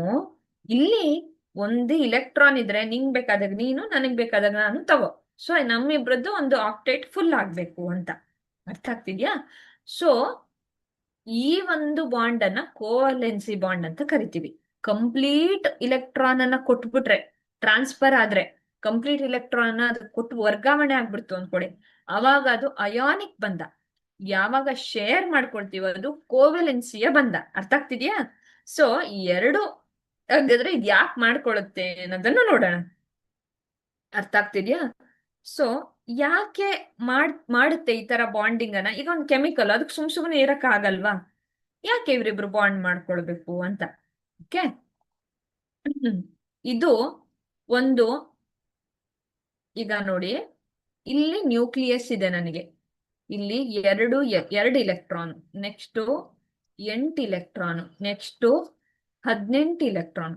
ಏನಾಗುತ್ತೆ ನಮಗೇನಂದ್ರೆ, ಅಲ್ಲ, next 10 electron. Okay, so next 18, next 36, ಹಿಂಗೆ ಒಂದು ಕಂಪ್ಲೀಟ್ ಆಕ್ಟೇಟ್ ಫುಲ್ ಆಗ್ಬೇಕು ಅಂತ. ಆ ಆಕ್ಟೇಟ್ ಅಂದ್ರೆ ಈ ಏನ್ ನೋಬೆಲ್ ಗ್ಯಾಸಸ್ ಅಂತ ಇದೆಯಲ್ಲ, ಇವರೆಲ್ಲ ರಿಚ್ ಪರ್ಸನ್. ಇವ್ರ ಹತ್ರ ಹೋದ್ಮೇಲೆ ನನಗೆ ಯಾರ್ದು ಸುದ್ದಿ ಬೇಡ ಅಂತ ಅರ್ಥ. ನನಗೆ ಯಾರ್ದು ವಿಷಯ ಬೇಡ, ನಾನು ಆರಾಮಾಗಿ ನನ್ನ ಕಡೆ ನಾನು ಆರಾಮಾಗಿ ಕಾನ್ಸಂಟ್ರೇಟ್ ಮಾಡ್ಕೊಂಡಿರ್ತೀನಿ. ನಾನು ಇನ್ನೊಬ್ರ ಜೊತೆ ರಿಯಾಕ್ಟು ಮಾಡಲ್ಲ, ಇನ್ನೊಬ್ರಿಗೆ ಇಲೆಕ್ಟ್ರಾನು ಕೊಡಲ್ಲ, ತಗೊಳ್ಳೋದು ಇಲ್ಲ. ನಂಗೆ ಬೇಡ ಸುದ್ದಿ. ನನಗೆ ಆ ಒಂದು ಕಂಪ್ಲೀಟ್ ಆಕ್ಟೇಟ್ ಸ್ಟೇಟ್ ಬೇಕು ಅಂದ್ರೆ ಏನ್ ಹೇಳಿ? ಆಕ್ಟೇಟ್ ಸ್ಟೇಟ್ಗೆ ಹೋಗ್ಬೇಕು ಅಂತ ಪ್ರತಿಯೊಂದು ಎಲಿಮೆಂಟು, ಧಾತುಗಳು ಇಷ್ಟಪಡ್ತಾ ಇರ್ತವೆ. ಸೊ ಪ್ರತಿಯೊಂದು ಧಾತುಗಳು ಇಷ್ಟಪಡ್ತಾ ಇರ್ತವೆ ಅಂದ್ರೆ ಕಾರಣ ಏನ್ ಹೇಳಿ? ಆ ಸ್ಟೇಬಲ್ ಸ್ಟೇಟ್, ಒಂದು ಸ್ಥಿರ ಸ್ಥಿತಿಗೆ ಹೋಗ್ಬೇಕು ಅಂತ. ಅದಕ್ಕಾಗಿ ಅವು ಅಷ್ಟು ಇಲೆಕ್ಟ್ರಾನ್ ತಗೊಳ್ಳೋದು ಹೆಂಗಾದ್ರೂ ಮಾಡಿ ಒಟ್ಟಿನಲ್ಲಿ ನನಗೆ ನೋಬೆಲ್ ಗ್ಯಾಸ್ ಕಾನ್ಫಿಗರೇಷನ್ ಹತ್ರಕ್ಕೆ ಹೋಗ್ಬೇಕು ಅಂತ. ಈಗ ಹೈಡ್ರೋಜನ್ ಅಂತ ಇದ್ರೆ, ಹೈಡ್ರೋಜನ್ ಕಾನ್ಫಿಗರೇಷನ್ ಎಷ್ಟು? 1s1. ಹೀಲಿಯಂ ಕಾನ್ಫಿಗರೇಷನ್ ಎಷ್ಟು? 1s2 ಅಲ್ವಾ? ಇನ್ನು ಒಂದ್ ಎಲೆಕ್ಟ್ರಾನ್ ಹೈಡ್ರೋಜನ್ಗೆ ಹೆಂಗಾದ್ರೂ ಸಿಕ್ಬಿಡ್ತು ಅಂದ್ರೆ ಹೈಡ್ರೋಜನ್ ಏನಾಗುತ್ತೆ, ಹೀಲಿಯಂ ಕಾನ್ಫಿಗರೇಷನ್ ಬಂದ್ರೆ ನೋಬೆಲ್ ಗ್ಯಾಸ್ ಕಾನ್ಫಿಗರೇಷನ್ ಬರುತ್ತೆ. ಅಂದ್ರೆ ಈ S2 ಇದೆ ಅಂದ್ರೆ ಎಸ್ ಅಲ್ಲಿ ಎಷ್ಟು ಇಲೆಕ್ಟ್ರಾನ್ ನೀಡಬಹುದು ಹೇಳಿ? 2 ಎಲೆಕ್ಟ್ರಾನ್. ಇನ್ ಯಾರೊಬ್ರು ಬರೋಂಗಿಲ್ಲ, ಕೂರೋಂಗಿಲ್ಲ. ಸೊ ಏನ್ ಮಾಡುತ್ತೆ, ಇನ್ಯಾರು ಬರೋಂಗಿಲ್ಲ ಅಲ್ವಾ? ಸೊ ಹಾಗಾಗಿ ಏನ್ ಮಾಡುತ್ತೆ, ಕಂಪ್ಲೀಟ್ ಆಗ್ಬೇಕು ಎಲ್ಲ ಆಕ್ಟೇಟ್. PL ಅಷ್ಟು ತುಂಬ್ಕೋಬೇಕು, DL ಅಷ್ಟು ತುಂಬ್ಕೋಬೇಕು, FL ಎಲ್ಲ ತುಂಬ್ಕೋಬೇಕು. ಯಾವಾಗ ಅದು ಕಂಪ್ಲೀಟ್ ಆಕ್ಟೇಟ್ ಆಯ್ತು, ಕಂಪ್ಲೀಟ್ ಆ ಆಕ್ಟೇಟ್ ರೂಲ್ ಅನ್ನ ಫಾಲೋ ಮಾಡ್ತು, ಅವಾಗ ಏನಾಗೋದಿಲ್ಲ, ಅವುಗಳು ಇನ್ನೊಬ್ಬರ ಜೊತೆ ರಿಯಾಕ್ಟೇ ಮಾಡೋದಿಲ್ಲ. ರಿಯಾಕ್ಟ್ ಮಾಡದೆ ಆರಾಮಾಗಿರ್ತವೆ. ಸೊ ಈ ಆರಾಮಾಗಿರ್ಬೇಕು ಅಂತಾನೆ ಪ್ರತಿಯೊಂದು ಧಾತುವು ಏನ್ ಮಾಡುತ್ತೆ ಹೇಳಿ, ಪ್ರತಿ ಧಾತುವು ಆ ಸ್ಥಿತಿಗೆ ಹೋಗ್ಬೇಕು ಅಂತ ಇಲೆಕ್ಟ್ರಾನ್ ಅನ್ನ ತಗೊಳ್ಳೋದು, ಕೊಡೋದು, ಇವೆಲ್ಲ ಮಾಡ್ತಾ ಇರುತ್ತೆ. ತಗೊಂಡ್ರೆ ಬೇಗ ನಾನು ಆಕ್ಟೇಟ್ ಸ್ಟೇಟಿಗೆ ಹೋಗ್ತೀನಾ, ತಗೊಳ್ಳೋದು. ಕೊಟ್ರೆ ಹಾಕ್ತೀನಾ, ಕೊಡೋದು. ನಂಗೆ ಬೇಡ. ಈಗ ಸೋಡಿಯಂ ಎಂತ ಮಾಡುತ್ತೆ, ಅದಕ್ಕೆ 10 ಆಗ್ಬೇಕಲ್ವಾ, ಅದಕ್ಕೆ ನಿಯಾನ್ ಕಾನ್ಫಿಗರೇಷನ್ಗೆ ಹೋಗ್ಬೇಕು ಅಂದ್ರೆ ಅದಕ್ಕೆ 10 ಬೇಕು. ಸೊ ಅದ್ರ ಹತ್ರ 11 ಇದೆ ಸೋಡಿಯಂ ಹತ್ರ, ಒಂದು ಕೊಟ್ಬಿಡೋಣ. ನಾನು 17ಕ್ಕೆ ಹೋಗಕ್ಕೆ ನನಗೆ 18ಕ್ಕೆ ಹೋಗಕ್ಕೆ ನಂಗೆ 7 ಇಲೆಕ್ಟ್ರಾನ್ ಕೊಡೋರು ಯಾರು ಇಲ್ಲ. ಸೊ ನಾನು 1 ಇಲೆಕ್ಟ್ರಾನ್ ಕೊಟ್ರೆ ಏನಾಗ್ತೀನಿ ಹೇಳಿ, ನಿಯಾನ್ ಕಾನ್ಫಿಗರೇಷನ್ ಬರ್ತೀನಲ್ವಾ. ಸೊ ನನಗೆ ಈಸಿ ಆಗುತ್ತೆ ಅಂತ ಅವಾಗ ನೋಡೋದದು. ಸೊ ಅರ್ಥ ಆಯ್ತಾ? ಹಂಗೆ ಮಾಡಿ ಒಂದು ಬಾಂಡಿಂಗ್ ಅನ್ನ ಫಾರ್ಮೇಶನ್ ಮಾಡ್ತಾ ಹೋಗುತ್ತೆ. ಇದು ಎಲ್ಲಾ ಧಾತುಗಳದ್ದು ಒಂದು ಸಾಮಾನ್ಯ ಗುಣ, ಎಕ್ಸೆಪ್ಟ್ ನೋಬೆಲ್ ಗ್ಯಾಸಸ್, ಜಡ ಅನಿಲಗಳು. ಇವುಗಳನ್ನ ಬಿಟ್ಟು ಉಳಿದವರೆಲ್ಲರೂ ಇದೇ ಕತೆ. ಕೊಡೋದು ತಗೊಳ್ಳೋದು ಯಾಕೆ ಮಾಡ್ತಿದ್ದಾರೆ, ಒಂದು ಕಂಪ್ಲೀಟ್ ಬಾಂಡ್ ಮಾಡ್ಕೊಂಡು ಇನ್ಯಾರು ನನ್ನ ವಿಷಯಕ್ಕೆ ಬರಬಾರ್ದು, ನಾನು ಆರಾಮಾಗಿ ಇರ್ಬೇಕು, ಆ ಸ್ಟೇಬಲ್ ಸ್ಟೇಟಿಗೆ ಹೋಗ್ಬೇಕು, ಒಂದು ಸ್ಥಿರ ಸ್ಥಿತಿಗೆ ಹೋಗ್ಬೇಕು ಅಂತಾನೆ ಏನ್ ಮಾಡ್ತವೆ, ಇಲೆಕ್ಟ್ರಾನ್ಗಳನ್ನ ಕೊಡೋದು ತಗೊಳ್ಳೋದು, ಕೊಡೋದು ತಗೊಳ್ಳೋದು ಮಾಡ್ತಾ ಇರ್ತವೆ. ಅರ್ಥ ಆಯ್ತಾ? ಅದಕ್ಕೆ ಸರಿಯಾಗಿರುವಂತ ಬಂಧ ಯಾವುದು ಅಂತ ಅವೇ ಸೆಲೆಕ್ಟ್ ಮಾಡ್ಕೊಳ್ತವೆ. ಮಾಡ್ಕೊಂಡು ಯಾವ ಬಂಧ ಮಾಡಿದ್ರೆ ಸ್ಟೇಬಲ್, ಸ್ಥಿರವಾಗಿರ್ಬೋದು, ಸ್ಟ್ರಾಂಗ್ ಆಗಿರ್ಬೋದು, ಅಂತಹ ಬಂಧಗಳನ್ನ ಮಾಡ್ಕೊಂಡು ಮಾಡ್ಕೊಂಡು ಹೋಗ್ತಾ ಇರ್ತವೆ. ಅದರಲ್ಲಿ ಅಯಾನಿಕ್ ಬಂಧನೂ ಹೌದು, ಕೋವೆಲೆಂಟ್ ಬಂಧನೂ ಹೌದು. ಅರ್ಥ ಆಗ್ತಿದ್ಯಾ ನಿಮಗೆ? ಸೊ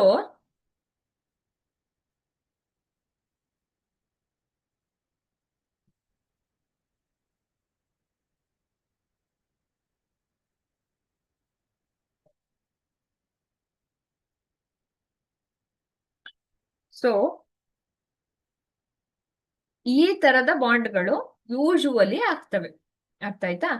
ಈಗ ನಾವು ಆಕ್ಚುಯಲ್ ಕಾನ್ಸೆಪ್ಟ್ಗೆ ಬರೋಣ. ಇಷ್ಟುವರೆಗೆ ನಾನು ಏನ್ ಹೇಳಿದ್ನಲ್ಲ, ಇದು ಯಾಕೆ ಆಗತ್ತೆ ಅನ್ನೋದನ್ನ ಹೇಳಿದೆ. ಇನ್ನು ನಿಮಗೆ ಇದು ಈಸಿ ಆಗುತ್ತೆ ನಾನು ಯಾಕೆ ಅಂತ ಹೇಳಿದೆ ಅಂತ. ಸೊ ನೋಡಿ, ಹೈಡ್ರೋಜನ್ ಅಲ್ಲಿ ಏನಿದೆ, 1s1 ಇದೆ ಅಲ್ವಾ? ಹೀಲಿಯಂ ಅಲ್ಲಿ ಏನಿದೆ ಹೇಳಿ, ಹೀಲಿಯಂ ಅಲ್ಲಿ 1s2 ಇದೆ. ಸೊ ಹೈಡ್ರೋಜನ್ ಇನ್ನೊಂದು ಹೈಡ್ರೋಜನ್ ಅಪ್ರೋಚ್ ಮಾಡಿದಾಗ ಇಲ್ಲಿ ಏನಾಗ್ಬೇಕು, ಇದಕ್ಕೂ 2 ಬೇಕು, ಇದಕ್ಕೂ 2 ಬೇಕು. ಯಾವಾಗ ಒಂದು ಇಲೆಕ್ಟ್ರಾನ್ ಅನ್ನ ಇಬ್ರು ಶೇರ್ ಮಾಡ್ಕೊಳ್ತಾರೆ, ಈ ಶೇರಿಂಗ್ ಆಫ್ ಇಲೆಕ್ಟ್ರಾನ್ ಯಾವಾಗ ಆಗುತ್ತೋ, ಶೇರ್ ಮಾಡ್ಕೊಂಡಾಗ ಏನಾಗುತ್ತೆ ಸ್ಟೂಡೆಂಟ್ಸ್, ಶೇರ್ ಮಾಡಿದಾಗ ಇವರಿಬ್ಬರ ಮಧ್ಯೆ ಒಂದು ಬಾಂಡಿಂಗ್ ಆಗುತ್ತೆ. ನಿನಗ್ ಬೇಕಾದಾಗ ನಿನಗೆ, ನನಗ್ ಬೇಕಾದಾಗ ನನಗೆ, ನನ್ಗೊಂದು ಆಕ್ಟೇಟ್ ಫುಲ್ ಆಯ್ತು. ಅರ್ಥ ಆಗ್ತಿದ್ಯಾ?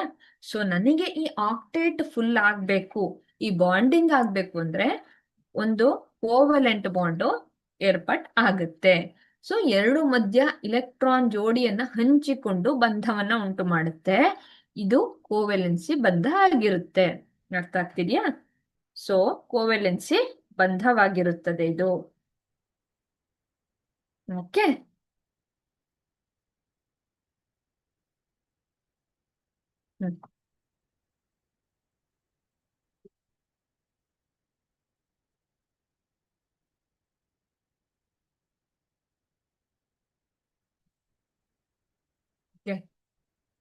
ಇದು ಪ್ರಾಥಮಿಕವಾಗಿ ಎರಡೇ ಅಥವಾ ಒಂದೇ ಲೋಹವಲ್ಲದ ಪರಮಾಣುಗಳ ಜೊತೆ ಏನಾಗುತ್ತೆ ಹೇಳಿ, ಒಂದು ಎಲೆಕ್ಟ್ರೋಜೆನೆಟಿವಿಟಿಯನ್ನು ಹೊಂದಿರುವ ಲೋಹವಲ್ಲದ ವಸ್ತುಗಳ ಜೊತೆ ಉಂಟಾಗುತ್ತೆ. ನೋಡಿ ಹೆಂಗೆ ಬಂಧ ಆಗುತ್ತೆ ಅಂದ್ರೆ, ನೋಡಿ ಇಲ್ಲಿ ಕಾರ್ಬನ್ ಇದ್ರೆ, ಈ ಕಾರ್ಬನ್ನು ಇಲೆಕ್ಟ್ರೋಜೆನೇಟೆಡ್ ಧನ ವಿದ್ಯುತಾತ್ಮಕತೆ ಇಲ್ಲದೆ ಇರುವಂತದ್ದು, ಋಣ ವಿದ್ಯುತಾತ್ಮಕತೆ ಹೊಂದಿರುವಂತಹದ್ದು, ನೆಗೆಟಿವಿಟಿಯನ್ನ ಹೊಂದಿರುವಂತಹ ಎಲೆಕ್ಟ್ರೋನೆಗೆಟಿವ್ ಎಲಿಮೆಂಟ್ಗಳ ಜೊತೆಗೆ ಇಂತಹ ಬಾಂಡ್ಗಳನ್ನ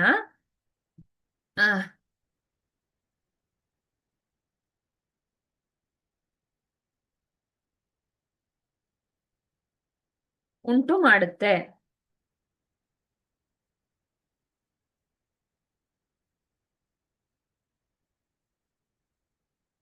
ಓಕೆ, ಒಂದು ಬಂಧವನ್ನ ಉಂಟು ಮಾಡುತ್ತೆ. ಸೊ ಈ ತರದಲ್ಲಿ ಏನಾಗುತ್ತೆ, ಬಾಂಡ್ಗಳು ಉಂಟಾಗುತ್ತೆ.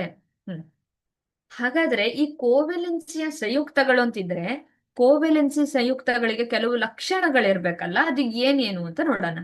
ಕೋವೆಲೆನ್ಸಿಯ ಸಂಯುಕ್ತಗಳು ಅಯಾನುಗಳ ಅಸ್ತಿತ್ವದಲ್ಲಿ ಇರೋದಿಲ್ಲ, ಆದರೆ ಅಣುಗಳಾಗಿ ಅಸ್ತಿತ್ವದಲ್ಲಿ ಇರುತ್ತೆ.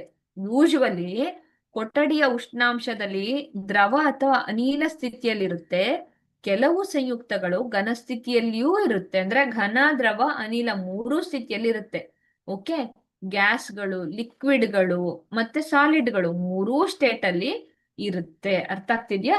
ಸೊ ಮೂರೂ ಸ್ಟೇಟ್ ಅಲ್ಲಿ ಯೂಶುವಲಿ ಏನಿರುತ್ತೆ, ಇರುತ್ತೆ.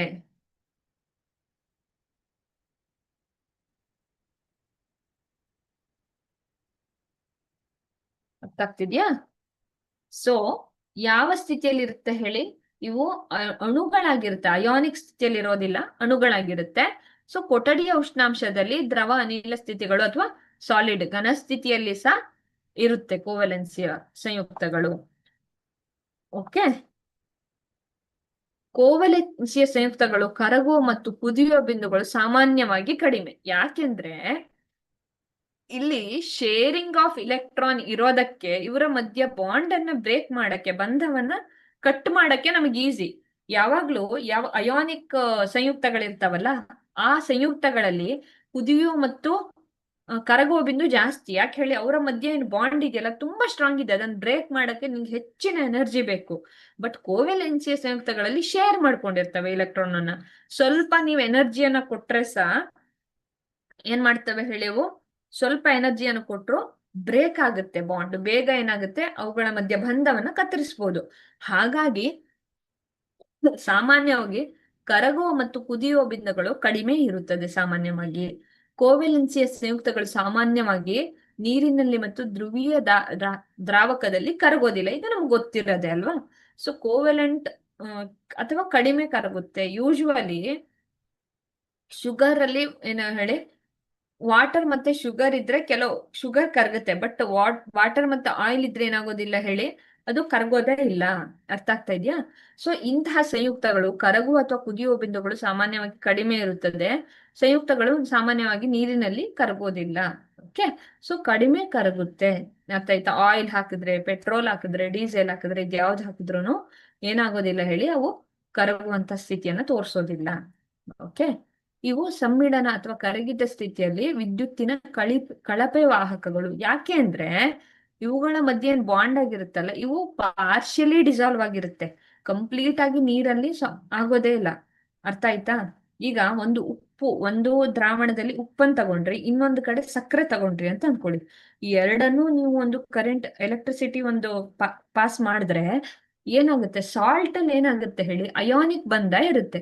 ಸೊ ಸೋಡಿಯಂ ಕ್ಲೋರೈಡ್ ಈ ತರ ಅಯಾನ್ಸು ಚಿದ್ರ ಆಗಿರುತ್ತಲ್ಲ, ಸೊ ಅವುಗಳು ಮೂವ್ಮೆಂಟ್ ಆಗ್ತಾ ಇರುತ್ತೆ. ಬಟ್ ಶುಗರ್ ಅಲ್ಲಿ ಏನಾಗುತ್ತೆ, ಇವುಗಳ ಮಧ್ಯ ಏನು C12H22O12 ಈ ತರ ಇದ್ದಾಗ ಇವುಗಳ ಮಧ್ಯೆ ಕೋವೆಲೆಂಟ್ ಬಾಂಡ್ ಆಗಿರುತ್ತಲ್ಲ, ಈ ಕೋವೆಲೆಂಟ್ ಬಾಂಡ್ ಅನ್ನ ಕರಗಿಸಿ ಅವು ಅಯಾನುಗಳನ್ನ ಜಾಸ್ತಿ ಕ್ರಿಯೇಟ್ ಮಾಡೋದೇ ಇಲ್ಲ. ಯಾವಾಗ ಅಯಾನುಗಳನ್ನ ಜಾಸ್ತಿ ಉತ್ಪಾದನೆ ಮಾಡೋದಿಲ್ವಾ, ಆವಾಗ ವಿದ್ಯುತ್ತಿನ ಕಳಪೆ ವಾಹಕಗಳಾಗಿರ್ತವೆ ಅವು. ಅರ್ಥ ಆಗ್ತಿದ್ಯಾ? ಸೊ ವಿದ್ಯುತ್ತಿನ ಕಳಪೆ ವಾಹಕಗಳಾಗಿರುತ್ತವೆ. ಓಕೆ, ಕೋವಲೆನ್ಸಿಯ ಪರಮಾಣುಗಳು ನ್ಯೂಕ್ಲಿಯಸ್ ಗಳ ನಡುವೆ ಸ್ಥಳೀಕರಿಸಲ್ಪಡುವುದರಿಂದ ದಿಕ್ಕಿನ ಸ್ವಭಾವವನ್ನು ಹೊಂದಿರುತ್ತೆ. ಓಕೆ, ಯಾವಾಗ ಇವು ಡೈರೆಕ್ಷನ್ ಯಾವ ಕಡೆ ಇರುತ್ತೆ ಅಂದ್ರೆ, ಲೋಕಲೈಸ್ಡ್ ಇಲೆಕ್ಟ್ರಾನ್ ಡೆನ್ಸಿಟಿ ಅಂದ್ರೆ ದಿಕ್ಕಿನ ಸ್ವಭಾವ ಅಂದ್ರೆ ನಾನ್ ಡೈರೆಕ್ಷನಲ್ ಆಗಿರೋದಿಲ್ಲ. ಅಯಾನಿಕ್ ಬಾಂಡ್ ನಾನ್ ಡೈರೆಕ್ಷನಲ್, ಅದಕ್ಕೆ ಡೈರೆಕ್ಷನ್ ಇಲ್ಲ. ಬಟ್ ಇವು ಕಾರ್ಬನ್ನಿನ ಕಡೆಗೆ ಬರೋದ್ರಿಂದ ಇವು ಡೈರೆಕ್ಷನ್ ಅಥವಾ ದಿಕ್ಕನ್ನ ಹೊಂದಿರುತ್ತದೆ ಬಂಧವನ್ನ ಉತ್ಪಾದನೆ ಮಾಡುವಾಗ. ಅರ್ಥ ಆಗ್ತಿದ್ಯಾ? ಸೊ ಬಂಧವನ್ನ ಮಾಡುವಾಗ ಇವೇನ್ ಮಾಡ್ತಿದ್ದಾವೆ ಹೇಳಿ, ದಿಕ್ಕನ್ನ ಕೊಡುತ್ತವೆ. ಓಕೆ, ಒಂದು ಕೋವಲೆನ್ಸಿಯ ಬಂಧವನ್ನು ವಿವಿಧ ರೀತಿಯಲ್ಲಿ ರಚಿಸಬಹುದು. ಓಕೆ, ಒಂದು ಜೋಡಿ ಇಲೆಕ್ಟ್ರಾನ್ಗಳು ಪರಸ್ಪರ ಹಂಚಿಕೆಯಿಂದ ಬಂಧವು ರೂಪುಗೊಂಡಾಗ ಅದನ್ನು ಏಕ ಕೋವೆಲೆನ್ಸಿಯ ಬಂಧ ಅಂತ ಕರಿತೀವಿ. ಓಕೆ, ಈಗ ಒಂದು ಒಂದು ಇಲೆಕ್ಟ್ರಾನ್ ಗಳನ್ನ ಹಂಚ್ಕೊಂಡಿದೆ ಅಂದ್ಕೊಳ್ಳಿ. ಒಂದು ಇಲೆಕ್ಟ್ರಾನ್ ಹಚ್ಕೊಂಡ್ರೆ ಒಂದು ಬಾಂಡ್ ಅನ್ನ ಉಂಟು ಮಾಡಿದ್ರೆ, ಈಗ ಕಾರ್ಬನ್ ಮತ್ತೆ ಹೈಡ್ರೋಜನ್ ಇವು ಒಂದು ಬಂಧವನ್ನ ಉಂಟು ಮಾಡಿರುತ್ತೆ. ಈ ತರ ಒಂದೇ ಒಂದು ಬಂಧವನ್ನ ಉಂಟು ಮಾಡಿದ್ರೆ ಏಕ ಕೋವೆಲೆನ್ಸಿಯ ಬಂಧ ಎಂದು ಕರೆಯಲಾಗುತ್ತದೆ ಇದನ್ನ. ಸೊ ವಿವಿಧ ರೀತಿಯಲ್ಲಿ ರಚಿಸಬಹುದು. ಒಂದು ಜೋಡಿಯು ಎಲೆಕ್ಟ್ರಾನ್ಗಳನ್ನ ಪರಸ್ಪರ ಹಂಚಿಕೊಂಡಾಗ ಒಂದು ಬಂಧವನ್ನ ಉಂಟು ಮಾಡುತ್ತಲ್ಲ, ಆ ಮ್ಯೂಚುವಲ್ ಶೇರಿಂಗ್ ಮಾಡಿ ಒಂದೇ ಒಂದು ಬಂಧವನ್ನು ಉಂಟು ಮಾಡಿದ್ರೆ ಇದನ್ನ ಏಕವೇಲೆನ್ಸಿ ಬಂಧ ಅಂತ ಕರಿತೀವಿ. ಹೈಡ್ರೋಜನ್ ಅಥವಾ ಕಾರ್ಬನ್, ಮೀಥೇನು ಇವೆಲ್ಲ ಅದರ ಎಕ್ಸಾಂಪಲ್ಗಳು. ಒಂದೇ ರೀತಿಯ ಬಂಧವನ್ನ ಮಾಡೋದು. ಒಂದಕ್ಕಿಂತ ಹೆಚ್ಚು ಎಲೆಕ್ಟ್ರಾನ್ಗಳು ಪರಸ್ಪರ ಹಂಚಿಕೆಯಿಂದ ಉಂಟಾಗುವ ಬಂಧವು ಏನಂತ ಕರಿತೀವಿ? ಬಹುಕೋವೆಲೆನ್ಸಿಯ ಬಂಧ ಅಂತ ಕರಿತೀವಿ. ಅಂದ್ರೆ ಯಾವುದೊಂದು ಬಂಧ ಇದ್ರೆ ದ್ವಿಕೋಲೆನ್ಸಿ ಬಂಧ ಅಥವಾ ತ್ರಿವಳಿ ಅಂದ್ರೆ ಎರಡು ಇಲೆಕ್ಟ್ರಾನ್ಗಳು ಶೇರ್ ಆಯ್ತು ಅಂದ್ರೆ ದ್ವಿಕೋವೆಲೆನ್ಸಿ ಬಂಧ, ಮೂರು ಇಲೆಕ್ಟ್ರಾನ್ಗಳು ಶೇರ್ ಆಯ್ತು ಅಂದ್ರೆ ತ್ರಿವಳಿ ಕೋವೆಲೆನ್ಸಿಯ ಬಂಧ ಅಂತ ಕರಿತೀವಿ.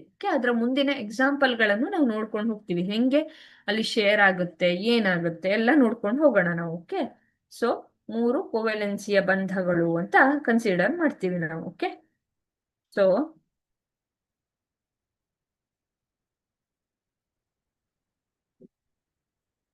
ಕೋವೆಲೆನ್ಸಿಯ ಬಂಧಗಳು ವಿಧಗಳು. ಏಕಬಂಧ ಹೈಡ್ರೋಜನ್ ಅಣು ಅಂತ ನೋಡೋಣ. ಏನ್ ಆಗುತ್ತೆ ಆಕ್ಚುಲಿ ಅಂತ ನೋಡೋಣ. ಸೊ ಕೇವಲ ಒಂದು ಇಲೆಕ್ಟ್ರಾನ್ ಅನ್ನು ಹೊಂದಿರುತ್ತೆ ಅಲ್ವಾ?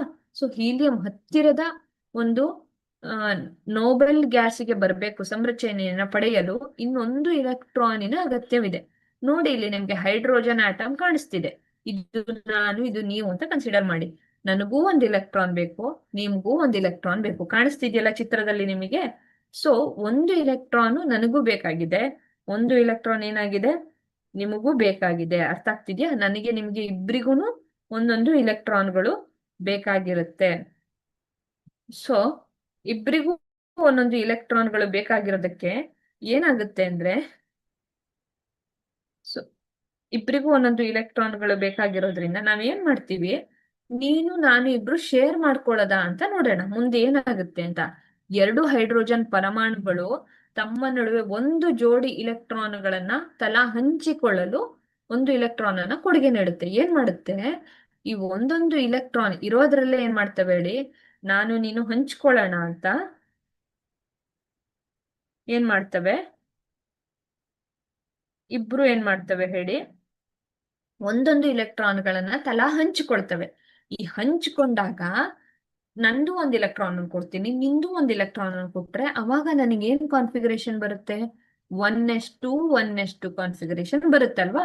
ಸೊ ನಾವಿಬ್ರು ಒಂದೊಂದು ಇಲೆಕ್ಟ್ರಾನ್ಗಳನ್ನ ತಲಾ ಹಂಚಿಕೊಂಡು ಆ ಇಲೆಕ್ಟ್ರಾನ್ಗಳನ್ನ ಕೊಡುಗೆ ಕೊಡ್ತೀವಿ. ಅರ್ಥ ಆಗ್ತಿದ್ಯಾ? ನೆಕ್ಸ್ಟ್ ಈ ಎರಡೂ ಹೈಡ್ರೋಜನ್ ಪರಮಾಣುಗಳು ಏನ್ ಮಾಡ್ತವೆ, ನಡುವೆ ಒಂದು ಕೋವೆಲೆನ್ಸಿಯ ಬಂಧ ರಚನೆ ಆಗುತ್ತೆ. ಏನಾಗುತ್ತೆ, ಇಲೆಕ್ಟ್ರಾನ್ ಅನ್ನ ಶೇರ್ ಮಾಡಿದಾಗ ಇವರ ಮಧ್ಯೆ ಒಂದು ಕೋವೆಲೆನ್ಸಿಯ ಬಂಧ ಉಂಟಾಗುತ್ತದೆ. ಅರ್ಥ ಆಗ್ತಿದ್ಯಾ? ಸೊ ಕೋವೆಲೆನ್ಸಿಯ ಬಂಧ ಹಿಂಗೆ ಉಂಟಾಗುತ್ತೆ. ಅಂದ್ರೆ ಫಸ್ಟ್ ಈ ಹೈಡ್ರೋಜನ್ 1s1 ಅಲ್ಲೇ ಇರುತ್ತೆ. ಯಾವಾಗ ಇಲೆಕ್ಟ್ರಾನ್ ಅನ್ನ ಶೇರ್ ಮಾಡ್ಕೊಳ್ಳುತ್ತೋ ಅವಾಗ ಏನಾಗುತ್ತೆ, ಅದರ ಮಧ್ಯೆ ಒಂದು ಕೋವೆಲೆನ್ಸಿಯ ಬಂಧ ರಚನೆ ಆಗುತ್ತೆ. ನೀವು ಚಿತ್ರದಲ್ಲಿ ಕಾಣಿಸ್ತಿರ್ಬೋದು ನಿಮಗೆ. ಇಬ್ರು ಹತ್ರ ಬಂದು ಇಬ್ರು ಇಲೆಕ್ಟ್ರಾನ್ ಅನ್ನ ಶೇರ್ ಮಾಡ್ಕೊಂಡು 1:2 ಕಾನ್ಫಿಗರೇಷನ್ ಹೋಗ್ತವೆ. ಇದು ಸ್ಟೇಬಲ್ ಸ್ಟೇಟ್ ಅಂತ ಹೇಳ್ತೀವಿ ನಾವು. ಓಕೆ, ಸ್ಟೇಬಲ್ ಸ್ಟೇಟ್ ಅಂತ ಕನ್ಸಿಡರ್ ಮಾಡ್ತೀವಿ ನಾವು. ಓಕೆ,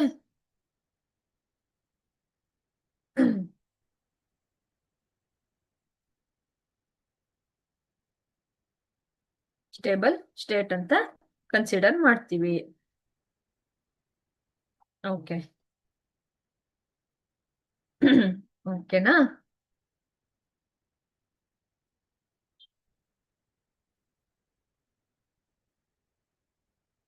ಓಕೆ, ಸೊ ಮುಂದಿನ ಬಂಧವನ್ನ ನೋಡೋಣ. ಕ್ಲೋರಿನ್ಗಳಲ್ಲಿ ವೇಲೆನ್ಸಿ ಇಲೆಕ್ಟ್ರಾನ್ಗಳು 7 ಇದಾವೆ. ಹೆಂಗೆ ಅಂತ ನೋಡೋಣ. 1s2, 2s2, 2p6, 3s2, 3p5 ಅಲ್ವಾ? ಸೊ ಇಲ್ಲಿ ಏನಾಗ್ತಿದೆ, 1s2 octet complete, 2s2, 2p6 ಇಲ್ಲಿ 2 ಇರ್ಬೇಕಿತ್ತು, ಇಲ್ಲಿ 8 ಇರ್ಬೇಕಿತ್ತು. ಇಲ್ಲಿ ನೋಡಿ, ಇಲ್ಲೂ 8 ಇರ್ಬೇಕಿತ್ತಲ್ವಾ? ಸೊ ಇಲ್ಲಿ 8 ಇರ್ಬೇಕಿತ್ತು, ಇಲ್ಲಿ ಎಷ್ಟಿದೆ ಹೇಳಿ ನಮ್ಮ ಹತ್ರ? 7 ಇದೆ ಅಂತ ಇಲೆಕ್ಟ್ರಾನ್ಗಳು. ಅದನ್ನೇ ಇಲ್ಲಿ ನಾನು ಚಿತ್ರದಲ್ಲಿ ತೋರಿಸಿರೋದು. ಇಬ್ರಿಗೂ ಒಂದೊಂದು ಇಲೆಕ್ಟ್ರಾನ್ ಬೇಕಾಗಿದೆ. ಈಗ ಕ್ಲೋರಿನ್ ಅಣುಗೆ 1 ಇಲೆಕ್ಟ್ರಾನ್ ಬೇಕು ಅಂತ. ಓಕೆ, ಸೊ ಕ್ಲೋರಿನ್ಗೆ ಒಂದೊಂದು ಇಲೆಕ್ಟ್ರಾನ್ ಬೇಕಾಗಿರುತ್ತೆ. ಸೊ ಏನ್ ಮಾಡುತ್ತೆ ಇದು? ಶೇರ್ ಮಾಡ್ಕೊಳ್ಬೇಕಲ್ವಾ? ಸೊ ಇಲ್ಲಿ ನೋಡಿ, ಪಿ ಯಲ್ಲಿರೋ 5 ಇಲೆಕ್ಟ್ರಾನ್ಗಳು, ಈ ಇಲೆಕ್ಟ್ರಾನ್ಗಳನ್ನೇ ವೇಲೆನ್ಸ್ ಇಲೆಕ್ಟ್ರಾನ್ ಅಂತ ಕನ್ಸಿಡರ್ ಮಾಡ್ತೀವಿ ನಾವು.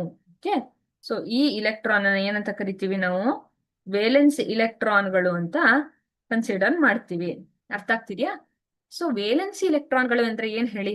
ಈ ಔಟರ್ ಮೋಸ್ಟ್ ಶೆಲ್ ಇದೆಯಲ್ಲ, ಈ ಕೊನೆಯ ಶೆಲ್ ಇದೆಯಲ್ಲ, ಕೊನೆಯ ಒಂದು ಶೆಲ್ಲು, ಆ ಶೆಲ್ ಅಲ್ಲಿರುವಂತಹ ಇಲೆಕ್ಟ್ರಾನು ಯಾವುದು ಕೆಮಿಕಲ್ ರಿಯಾಕ್ಷನ್ಗೆ, ರಾಸಾಯನಿಕ ಕ್ರಿಯೆಗೆ ಒಳಪಡುತ್ತೋ ಅಂತ ಇಲೆಕ್ಟ್ರಾನ್ಗಳು, ಅಂದ್ರೆ ಕೊಡೋದು, ತಗೊಳ್ಳೋದು, ಶೇರ್ ಮಾಡ್ಕೊಳ್ಳೋದು, ಇದೆಲ್ಲ ಮಾಡುವಂತಹ ಇಲೆಕ್ಟ್ರಾನ್ಗಳನ್ನ ವೇಲೆನ್ಸ್ ಇಲೆಕ್ಟ್ರಾನ್ಗಳು ಅಂತ ಕನ್ಸಿಡರ್ ಮಾಡ್ತೀನಿ ನಾನು. ಓಕೆ, ಇಲ್ಲಿ ಅಂತದೆಷ್ಟು ಇಲೆಕ್ಟ್ರಾನ್ ಇದೆ ಹೇಳಿ? 5 ಇಲೆಕ್ಟ್ರಾನ್ ಇದೆ. ಸೊ ಇವರಿಗೆ 17 ಇಲೆಕ್ಟ್ರಾನ್ ಇದೆ. ಇವ್ರು ಇನ್ನು ಒಂದೇ ಸ್ಟೆಪ್ ದೂರ ಇದ್ದಾರೆ. ಯಾರಿಗೆ ಹೇಳಿ? ಅರ್ಗಾನ್ ಕಾನ್ಫಿಗರೇಷನ್ಗೆ ಇವರು ಒಂದೇ ಸ್ಟೆಪ್ ದೂರ ಇದ್ದಾರೆ ಅಂತ ಕನ್ಸಿಡರ್ ಮಾಡ್ತೀನಿ. ಈಗ ಇವ್ರು ಏನ್ ಮಾಡ್ಬೇಕು ಹೇಳಿ? ಇನ್ನೊಬ್ರು ಕ್ಲೋರಿನ್ ಬಂದ್ರೆ ಹೈಡ್ರೋಜನ್ ತರಾನೇ ಇವರು ಪ್ಲಾನ್ ಮಾಡ್ಕೊಂಡ್ರು. ಈಗ ಏನ್ ಮಾಡೋಣ ಅಂತ ನೋಡಿದ್ರು. ಅರ್ಥ ಆಯ್ತಾ? ಸೊ ಇಲ್ಲಿ ಈ ಆಕ್ಟೇಟ್ ಕಂಪ್ಲೀಟ್ ಆಯ್ತು ಅಂದ್ರೆ ಇವರು ಏನಾಗ್ತಾರೆ ಹೇಳಿ? ನೋಬೆಲ್ ಕಾನ್ಫಿಗರೇಷನ್ ಬರ್ತಾರೆ ಇವರು. ಅರ್ಥ ಆಗ್ತಿದ್ಯಾ? ಸೊ ನೋಬೆಲ್ ಕಾನ್ಫಿಗರೇಷನ್ಗೆ ಅಂತ ಅವರು ಬರ್ತಾರೆ. ಸರಿನಾ? ಸೊ ನೋಬೆಲ್ ಕಾನ್ಫಿಗರೇಷನ್ಗೆ ಬರ್ತಾರೆ. ನೆಕ್ಸ್ಟ್ ಏನ್ ಮಾಡ್ತಾರೆ ನೋಡೋಣ. ಕ್ಲೋರಿನ್ ಅಣು. ಹೀಗಾಗಿ ಪ್ರತಿ Cl ಪರಮಾಣುವಿನ ಹತ್ತಿರ ಒಂದು ಉದಾತ್ತ, ಅಂದ್ರೆ ಈ ಏನೋ ಅರ್ಗಾನ್ ಕಾನ್ಫಿಗರೇಷನ್ಗೆ ಬರ್ಬೇಕು ಅಂದ್ರೆ ಅವು ಇನ್ನೊಂದು ಇಲೆಕ್ಟ್ರಾನ್ ಅವಕ್ಕೆ ಬೇಕೇ ಬೇಕಾಗಿರುತ್ತೆ, ಅಗತ್ಯ ಇರುತ್ತೆ ಅವಕ್ಕೆ. ಸೊ ಅಗತ್ಯ ಇರೋದಕ್ಕೆ ಏನ್ ಮಾಡ್ತವೆ ಅವು ಅಂತ ನೋಡೋಣ. ಸೊ ಈ ಕೆಳಗೆ ತೋರಿಸುವಂತೆ ಏನ್ ಮಾಡ್ತವೆ ಹೇಳಿ? ಪರಸ್ಪರ ಇಲೆಕ್ಟ್ರಾನ್ಗಳನ್ನ ಹಂಚಿಕೊಳ್ತವೆ. ಏನ್ ಮಾಡ್ತವೆ? ನನಗೂ 17 ಇದೆ, ನಿನ್ನ ಹತ್ರನೂ 17 ಇದೆಯಾ? ಸೊ ನಾವಿಬ್ರು ಏನ್ ಮಾಡೋಣ ಹೇಳಿ? ಇಲೆಕ್ಟ್ರಾನ್ಗಳನ್ನ ಶೇರ್ ಮಾಡ್ಕೊಳ್ಳೋಣ ಅಂತ ಹೇಳ್ತಾರೆ. So sharing of electron chlorine ಅಲ್ಲೂ ಆಗುತ್ತೆ. ಸೊ ಇಲೆಕ್ಟ್ರಾನ್ಗಳನ್ನ ಹಂಚಿಕೆ ಮಾಡಿಕೊಂಡು ಇವು ಏನ್ ಮಾಡ್ತವೆ? ಕೋವೆಲೆಂಟ್ ಬಂಧವನ್ನ ಉಂಟು ಮಾಡುತ್ತವೆ. ಕಾಣಿಸ್ತಿದೆಯಲ್ಲ, ಇದು ಕೋವೆಲೆಂಟ್ ಬಂಧ ಆಗಿರುತ್ತೆ. ಅರ್ಥ ಆಯ್ತಾ? ಇದು ಸಿಂಗಲ್ ಬಾಂಡ್, ಯಾಕೆಂದ್ರೆ ಒಂದೇ ಇಲೆಕ್ಟ್ರಾನ್ ಪೇರ್ ಶೇರ್ ಆಗಿದೆಯಲ್ಲ, ಹಂಗಾಗಿ ಸಿಂಗಲ್ ಬಾಂಡ್ ಉಂಟಾಗಿರುತ್ತೆ. ಓಕೆ, ಸಿಂಗಲ್ ಬಾಂಡ್ ಉಂಟಾಗಿರುತ್ತೆ ಅವರ ಮಧ್ಯ. ಓಕೆ, ನೆಕ್ಸ್ಟ್ ದ್ವಿಬಂಧ ಅಂತ ನೋಡೋಣ. ಆಮ್ಲಜನಕದ ಅಣು, ಒಂದು ಆಮ್ಲಜನಕದಲ್ಲಿ ಎಷ್ಟಿರುತ್ತೆ ಹೇಳಿ? ವೇಲೆನ್ಸ್ ಅಲ್ಲಿ 6 ಇಲೆಕ್ಟ್ರಾನ್ ಇರುತ್ತೆ ಅಲ್ವಾ? ಸೊ 6 ಇದೆ ಅಂದ್ರೆ ಇಲ್ಲಿ 2, 8 ಹಿಂಗ ಮಾಡೆಲ್ ಹೋಗ್ಬೇಕಲ್ವಾ? ಸೊ 8 ಆಗ್ಬೇಕು ಅಂದ್ರೆ ಇಲ್ಲಿ ನಮ್ಮ ಹತ್ರ 6 ಇದೆ. ಎಷ್ಟು ಡಿಫರೆನ್ಸ್ ಆಯ್ತು ಹೇಳಿ? 2 ಡಿಫರೆನ್ಸ್ ಆಯ್ತಲ್ವಾ? ಸೊ ವೇಲೆನ್ಸ್, ಆಮ್ಲಜನಕದ ಪರಮಾಣು ತನ್ನ ವೇಲೆನ್ಸ್ ಶೆಲ್ ನಲ್ಲಿ 6 ಇಲೆಕ್ಟ್ರಾನ್ ಅನ್ನ ಹೊಂದಿರುತ್ತೆ. ಸೊ ಇನ್ನೂ 2 ಇಲೆಕ್ಟ್ರಾನ್ ಇದಕ್ಕೆ ಬೇಕು. ಸೊ 2 ಇಲೆಕ್ಟ್ರಾನ್ ಪೇರ್ ಶೇರ್ ಆಗ್ಬೇಕು. ಇಲ್ಲಿ ಅಲ್ಲೇನಿತ್ತೇಳಿ ಒಂದೊಂದು ಇಲೆಕ್ಟ್ರಾನ್ ಬೇಕಿತ್ತು. ಸೊ ಒಂದೇ ಇಲೆಕ್ಟ್ರಾನ್ ಪೇರ್ ಶೇರ್ ಮಾಡಿದ್ರು. ಬಟ್ ಈ ಕೇಸಲ್ಲಿ ಏನಾಗುತ್ತೆ? ಆಕ್ಸಿಜನ್ ಕೇಸಲ್ಲಿ ಈ ಔಟರ್ ಮೋಸ್ಟ್ ಶೆಲ್ ಇದೆಯಲ್ಲ, ಇಲ್ಲಿ ಅವ್ರ ಹತ್ರ 6 ವೇಲೆನ್ಸ್ ಇಲೆಕ್ಟ್ರಾನ್ಗಳು ಇದ್ದಾರೆ. ಸೊ ಇದರ ಪರಿಣಾಮವಾಗಿ ಹತ್ತಿರದ ನೋಬೆಲ್ ಗ್ಯಾಸ್ ಸಂರಚನೆಯನ್ನ ಪಡೆಯಲು, ಅಂದ್ರೆ ಇವ್ರಿಗೆಲ್ಲರಿಗೂ ಏನು ಹೇಳಿ? ನಿಯಾನ್ ಹತ್ರ ಬರ್ಬೇಕು ಅಂತ. ನಿಯಾನ್ ಹಂಗ 10 ಇಲೆಕ್ಟ್ರಾನ್ ಇಟ್ಕೊಂಡು ಇಲ್ಲಿ ಕುತ್ಕೋಬೇಕು. ಸೊ ಇಬ್ರು ಅದನ್ನ ಪಡೆಯಬೇಕು ಅಂದ್ರೆ 2 ಇಲೆಕ್ಟ್ರಾನ್ಗಳು ಬೇಕಾಗುತ್ತದೆ. ಓಕೆ, 2 ಇಲೆಕ್ಟ್ರಾನ್ಗಳು ಬೇಕಾಗುತ್ತದೆ. ಹಂಗಾಗಿ ಏನ್ ಮಾಡ್ತವೆ? ಸೊ ಆಮ್ಲಜನಕದ 2 ಆಮ್ಲಜನಕ ಏನ್ ಹತ್ರ ಬಂದಾಗ 2 ಜೋಡಿ ಇಲೆಕ್ಟ್ರಾನ್ ಅನ್ನ ಶೇರ್ ಮಾಡ್ಕೊಳ್ಳುತ್ತೆ. ಈ 2 ಜೋಡಿ ಇಲೆಕ್ಟ್ರಾನ್ ಅನ್ನ ಶೇರ್ ಮಾಡಿ 2 ಬಾಂಡ್ ಅನ್ನ ಫಾರ್ಮೇಶನ್ ಮಾಡ್ಕೊಡುತ್ತೆ ಅದು. ಅರ್ಥ ಆಗ್ತಿದ್ಯಾ? ಸೊ 2 ಜೋಡಿಯನ್ನ ಮಾಡ್ಕೊಂಡು ಏನ್ ಮಾಡುತ್ತೆ? ಒಂದು ಡಬಲ್ ಬಾಂಡ್ ಅಥವಾ ದ್ವಿಬಂಧವನ್ನ ಉಂಟು ಮಾಡುತ್ತೆ. ಯಾಕೆ ಹೇಳಿ? ಯಾವಾಗ ಆಕ್ಸಿಜನ್ಗೆ ಏನ್ ಹೇಳಿ? 1s2 2s2 2p ಎಷ್ಟಿರ್ಬೇಕು? ಆಕ್ಚುಲಿ ಎಷ್ಟಿರುತ್ತೆ? 2p2 ಇದೆ. ಎಷ್ಟಾಗ್ಬೇಕಿದು? 2p6 ಆಗ್ಬೇಕು ಅಂತ ಆಗಿದೆ ಅದಕ್ಕೆ. ಸೊ 4 ಇಲೆಕ್ಟ್ರಾನ್ ಬೇಕಲ್ವಾ ಅದಕ್ಕೆ? ಸೊ ಡಬಲ್ ಬಾಂಡ್ ಅನ್ನು ಮಾಡ್ಕೊಂಡ್ರೆ ಎಷ್ಟು ಇಲೆಕ್ಟ್ರಾನ್ ಸಿಕ್ತು? 4 ಇಲೆಕ್ಟ್ರಾನ್ ಸಿಕ್ತು. ಸೊ ಅದು ಇಲ್ಲಿಂದ ಇಲ್ಲಿಗೆ ಶಿಫ್ಟ್ ಆಗ್ಬೇಕು ಎಲೆಕ್ಟ್ರಾನ್ ಕಾನ್ಫಿಗರೇಷನ್. ಹಾಗಾಗಿ ಏನ್ ಮಾಡುತ್ತೆ? 4 ಇಲೆಕ್ಟ್ರಾನ್ ಅಂದ್ರೆ 2 ಬಾಂಡ್, ಒಂದು 2 ಇಲೆಕ್ಟ್ರಾನಿಗೆ 1 ಬಾಂಡ್ ಅಲ್ವಾ? ಸೊ ಶೇರ್ ಮಾಡ್ಕೊಂಡಾಗ ಇದನ್ನ ಮಾಡ್ಕೊಳ್ಳುತ್ತೆ, ಹಂಗಾಗಿ ದ್ವಿಬಂಧ ಉಂಟಾಗುತ್ತೆ. ಅರ್ಥ ಆಗ್ತಿದ್ಯಾ? ಸೊ ದ್ವಿಬಂಧ ಉಂಟಾಗಿರುತ್ತೆ. ನೆಕ್ಸ್ಟ್ ಡಬಲ್ ಬಾಂಡ್ ಹೆಂಗಾಗುತ್ತೆ ಕೋವಲೆಂಟ್ ಬಾಂಡ್ ಅಲ್ಲಿ ಅಂತ ನೋಡಿ. ಎಲ್ಲ ಏನ್ ಮಾಡುತ್ತೆ, ಎಲ್ಲರೂ ಶೇರ್ ಮಾಡ್ಕೊಂಡು ಏನ್ ಮಾಡ್ತವೆ ಹೇಳಿ, ಶೇರ್ ಮಾಡಿ ಬಾಂಡ್ ಅನ್ನ ಉಂಟು ಮಾಡುತ್ತೆ. ಓಕೆ, ತ್ರಿಬಂಧ ಅಂದ್ರೆ ಏನು? ಸಾರಜನಕದ ಅಣು, ಸಾರಜನಕದ ಪರಮಾಣು ತನ್ನ ವೇಲೆನ್ಸ್ ಶೆಲ್ ನಲ್ಲಿ 5 ಇಲೆಕ್ಟ್ರಾನ್ಗಳನ್ನ ಹೊಂದಿರುತ್ತೆ. ಓಕೆ, ಸೊ ಸಾರಜನಕ ನೈಟ್ರೋಜನ್ನಿನ ಅಣು ಸಂಖ್ಯೆ ಎಷ್ಟು ಹೇಳಿ? 7. ಆಕ್ಸಿಜನ್ ಇಂದ ಎಷ್ಟಿತ್ತು? 8 ಅಲ್ವಾ? ಸೊ ಇವ್ರಿಗೆ ಏನ್ ಹೇಳಿ, ಇನ್ನೂ 3 ಇಲೆಕ್ಟ್ರಾನ್ ಬೇಕು. ಎಷ್ಟಾಗಕ್ಕೆ? 10 ಆಗಕ್ಕೆ, ಅಥವಾ ನಿಯಾನ್ ಕಾನ್ಫಿಗರೇಷನ್ ತಗೊಳಕ್ಕೆ. ಸೊ ಇವ್ರೇನ್ ಮಾಡ್ತಾರೆ, ಈ 3 ಇಲೆಕ್ಟ್ರಾನ್ಗಳನ್ನ ಶೇರ್ ಮಾಡ್ಕೋಬೇಕು ಅಂದ್ರೆ 6 ಇಲೆಕ್ಟ್ರಾನ್ ಅನ್ನು ಶೇರ್ ಮಾಡ್ಬೇಕು 3 ಪಾಯಿಂಟ್ ಆಗ್ಬೇಕು ಅಂದ್ರೆ. ಸೊ ವೇಲೆನ್ಸಿಯಲ್ಲಿ ಎಷ್ಟು ಇಲೆಕ್ಟ್ರಾನ್ ಇದೆ ಅಂತ ಹೆಂಗ್ ಕಂಡುಹಿಡಿಯೋದಂಗಾದ್ರೆ ನಾನು? ಸೊ 7 ಇದೆ ಅಂದ್ರೆ 1s2 2s2 2p3. ಸೊ 5 ಇಲೆಕ್ಟ್ರಾನ್ಗಳು. ಸೊ ವೇಲೆನ್ಸಿಯಲ್ಲಿ ಎಷ್ಟಿದೆ ಹೇಳಿ? 5 ಇಲೆಕ್ಟ್ರಾನ್ಗಳಿದೆ. p6 ಆಗ್ಬೇಕು ಅಂದ್ರೆ ಇನ್ನ 3 ಇಲೆಕ್ಟ್ರಾನ್ಗಳು ಓಕೆ ಬೇಕೇ ಬೇಕು. ಸೊ ಸಾರಜನಕದ ಪರಮಾಣು ತನ್ನ ವೇಲೆನ್ಸ್ ಶೆಲ್ ನಲ್ಲಿ 5 ಇಲೆಕ್ಟ್ರಾನ್ಗಳನ್ನ ಹೊಂದಿರುತ್ತದೆ. ಆಯ್ತಾ? ಸೊ ಹತ್ತಿರದಲ್ಲಿ ಇನ್ನೊಂದು ಸಾರಜನಕ ಇದ್ರೆ ಅವಿಬ್ರು ಒಂದು ಸಿಗ್ಮಾ ಬಾಂಡ್ ಅನ್ನ ಫಾರ್ಮೇಶನ್ ಮಾಡ್ಕೊಳ್ಳುತ್ತೆ. ಹೆಂಗೆ? 3 ಇಲೆಕ್ಟ್ರಾನ್ ಪೇರ್ ಅನ್ನ ಏನ್ ಮಾಡ್ತವೆ ಹೇಳಿ? ಶೇರ್ ಮಾಡ್ಕೊಳ್ತವೆ. ಇಬ್ರು ಏನ್ ಮಾಡ್ತವೆ? ಶೇರ್ ಮಾಡ್ಕೊಳ್ತವೆ, ಹಂಚಿಕೊಳ್ಳುತ್ತೆ. ಓಕೆ, ಸೊ ಹತ್ತಿರದ 3 ಬಾಂಡ್ ಇದು ಜೋಡಿಯನ್ನ ಶೇರ್ ಮಾಡಿ ಟ್ರಿಪಲ್ ಬಾಂಡ್ ಅನ್ನ ಫಾರ್ಮೇಶನ್ ಮಾಡುತ್ತೆ. ಆಯ್ತಾ? ಪರಸ್ಪರ ಹಂಚಿಕೊಂಡು ಟ್ರಿಪಲ್ ಬಾಂಡ್ ಅನ್ನ ಫಾರ್ಮೇಶನ್ ಮಾಡಿಕೊಳ್ಳುತ್ತೆ. ಅರ್ಥ ಆಗ್ತಿದ್ಯಾ? ಸೊ ಈ ರೀತಿಯಾಗಿ 3 ಬಂಧವನ್ನ ಉಂಟು ಮಾಡಿಕೊಳ್ಳುತ್ತೆ. ಓಕೆ, ತ್ರಿಬಂಧ ಅಂತ ಕರಿತೀವಿ. ಓಕೆ, ಇವೆಲ್ಲ ಯಾಕೆ ನಾವು ಸ್ಟಡಿ ಮಾಡಿದ್ವಿ ಅಂದ್ರೆ ಕಾರ್ಬನ್ ಅನ್ನ ಸ್ಟಡಿ ಮಾಡ್ಬೇಕಲ್ಲ, ಬಂಧ ಹೆಂಗೆ ಉಂಟಾಗುತ್ತೆ ಅನ್ನೋದನ್ನ ನೋಡ್ಬೇಕು ಅಂದ್ರೆ ಫಸ್ಟ್ ನಾವೇನ್ ಮಾಡ್ಬೇಕು ಹೇಳಿ? ಸೊ ಬಂಧ ಹೆಂಗ್ ಉಂಟಾಗ್ತಿದೆ ಅಂತ ನೋಡೋದಾದ್ರೆ ನಾವೇನ್ ಮಾಡ್ಬೇಕು, ಆ ವಸ್ತುದು ಏನು ಅಂತ ನೋಡ್ಬೇಕಂದ್ರೆ ಈಗ ಬಾಂಡಿಂಗ್ ಹೆಂಗಾಗುತ್ತೆ ಅಂತ ನೋಡ್ಬೇಕು ಫಸ್ಟ್, ಆಮೇಲೆ ಕಾರ್ಬನ್ನಿಗೆ ಬರುದು. ಆಕ್ಸಿಜನ್ ಹೆಂಗೆ, ನೈಟ್ರೋಜನ್ ಹೆಂಗೆ, ಇವೆಲ್ಲ ನೋಡ್ಕೊಂಡು ನಾವು ಕಾರ್ಬನ್ನಿಗೆ ಬರ್ತಿದೀವಿ. ಓಕೆ, ಕಾರ್ಬನ್ನಿಗೆ ನಾವು ಮೆತ್ತಗೆ ಬರ್ತಿದೀವಿ. ಓಕೆ, ಇಂಗಾಲದಲ್ಲಿ ಕೋವೆಲೆನ್ಸಿಯ ಬಂಧ ಕೆಳಗೆ ತೋರಿಸಿರುವಂತೆ ಆಗುತ್ತೆ. 4 ಇಂಗಾಲದ ಎಲೆಕ್ಟ್ರಾನ್ಗಳು 4 ಹೈಡ್ರೋಜನ್ ಪರಮಾಣುವೊಂದಿಗೆ ಹಂಚಿಕೊಂಡಾಗ ಮೀಥೇನ್ ಉಂಟಾಗುತ್ತದೆ. ಅರ್ಥ ಆಯ್ತಾ? ಮೀಥೇನ್ ಹೇಗೆ ಉಂಟಾಗುತ್ತದೆ ಅಂದ್ರೆ 4 ಹೈಡ್ರೋಜನ್, ಕ್ಯಾಟ್ ಅಂತ ನೆನ್ಪಿಟ್ಕೊಳ್ಳಿ. ಕ್ಯಾಟಿಗೆ ಕಾಲೆಷ್ಟು? 4 ಅಲ್ವಾ? ಸೊ ಕಾರ್ಬನ್ಗೆ ವೇಲೆನ್ಸಿ ಎಷ್ಟು? 4. ಸೊ ನಾನು ಹೀಗೆ ನೆನ್ಪಿಟ್ಕೊಳ್ತಿದ್ದು ನಾನ್ ಸ್ಟೂಡೆಂಟ್ ಇದ್ದಾಗ. ಬೆಕ್ಕಿಗೆ ಕಾಲೆಷ್ಟಪ್ಪ? Cat, carbon, C for cat, C for carbon. So ಬೆಕ್ಕಿಗೆ ಎಷ್ಟು ಕಾಲು? 4 ಕಾಲು ಅಲ್ವಾ? ಕಾರ್ಬನ್ನಿಗೆ ಎಷ್ಟು ವೇಲೆನ್ಸಿ? 4. ದನಕ್ಕೂ 4, ಹುಲಿಗೂ 4, ಎಲ್ಲದಕ್ಕೂ 4 ಕಾಲು. ಸೊ ಅನಿಮಲ್ಸಿಗೆಲ್ಲ 4 ಕಾಲು. ಸೊ ಕಾರ್ಬನ್ ಅದೇ ತರ ನನ್ನ ಪ್ರಕಾರ ಹಂಗೆ. ಸೊ ಕೋವೆಲೆನ್ಸಿಯ ಬಂಧ ಹೆಂಗಾಗುತ್ತೆ ಅಂತ ನೋಡೋಣ. ಸೊ ಕಾರ್ಬನ್ ನಲ್ಲಿ ಎಲೆಕ್ಟ್ರಾನಿಕ್ ಕಾನ್ಫಿಗರೇಷನ್, ಇಲೆಕ್ಟ್ರಾನಿಕ್ ವಿನ್ಯಾಸ ಏನಿರುತ್ತೆ? 1s2 2s2 2p4 ಇರುತ್ತೆ ಅಲ್ಲ, 2p2 ಇರುತ್ತೆ ಅಲ್ವಾ? ಸೊ ನೋಡಿ, ಈ 1s2 ಈ ಆಕ್ಟೆಟ್ ಕಂಪ್ಲೀಟ್ ಆಗಿದೆ. ಇಲ್ಲಿ ಎಷ್ಟು ಇಲೆಕ್ಟ್ರಾನ್ ಇದೆ ಹೇಳಿ? 4 ಇಲೆಕ್ಟ್ರಾನ್ ಇದೆ. ಹೊರಗಡೆ 4 ಇಲೆಕ್ಟ್ರಾನ್, ವೇಲೆನ್ಸ್ ಇಲೆಕ್ಟ್ರಾನ್ಗಳು ಎಷ್ಟಿರ್ತವೆ ಹೇಳಿ? 4 ವೇಲೆನ್ಸ್ ಇಲೆಕ್ಟ್ರಾನ್ಗಳು ಉಳಿದುಕೊಂಡಿದ್ದಾವೆ. ಓಕೆ, ಹೆಂಗೆ ಬಾಂಡಿಂಗ್ ಆಗುತ್ತೆ ನಾನು ಸ್ಟೆಪ್ ಬೈ ಸ್ಟೆಪ್ ಹೇಳ್ಕೊಂಡು ಬರ್ತೀನಿ. ಓಕೆ, ಸೊ ಕಾರ್ಬನ್ ಅಲ್ಲಿ ವೇಲೆನ್ಸಿ ಎಷ್ಟು ಹೇಳಿ? 2s2 2p2 ಅಂದ್ರೆ ಇನ್ನು ಎಷ್ಟು ಕೋಪನ್ ಇದೆ ಕಾರ್ಬನ್ನು? ಆಲ್ರೆಡಿ ಎಷ್ಟಿದೆ ಹೇಳಿ? 4 ಇದೆ. ಇನ್ನು ಎಷ್ಟು ಬೇಕು 6 ಆಗಕ್ಕೆ ಹೇಳಿ? 2p6 ಆಗ್ಬೇಕು ಅಂದ್ರೆ ಎಷ್ಟು ಬೇಕು? ಇನ್ನ 4 ಬೇಕು. ಸೊ ಎಷ್ಟು ಕೋಪನ್ ಇದೆ ಹೇಳಿ? 4 ಕೈ ಇದೆ ಕಾರ್ಬನ್ನಿಗೆ. 4 ಕೈಯನ್ನ ಹಿಂಗ್ ಚಾಚ್ಕೊಂಡಿದೆ ಕಾರ್ಬನ್, ಬನ್ನಿ ಎಲ್ಲರೂ ಅಂತ. ಓಕೆ, ಸೊ ಕಾರ್ಬನ್ನಿಗೆ ಇನಿಷಿಯಲಿ 4 ಕೈಗಳಿರ್ತವೆ.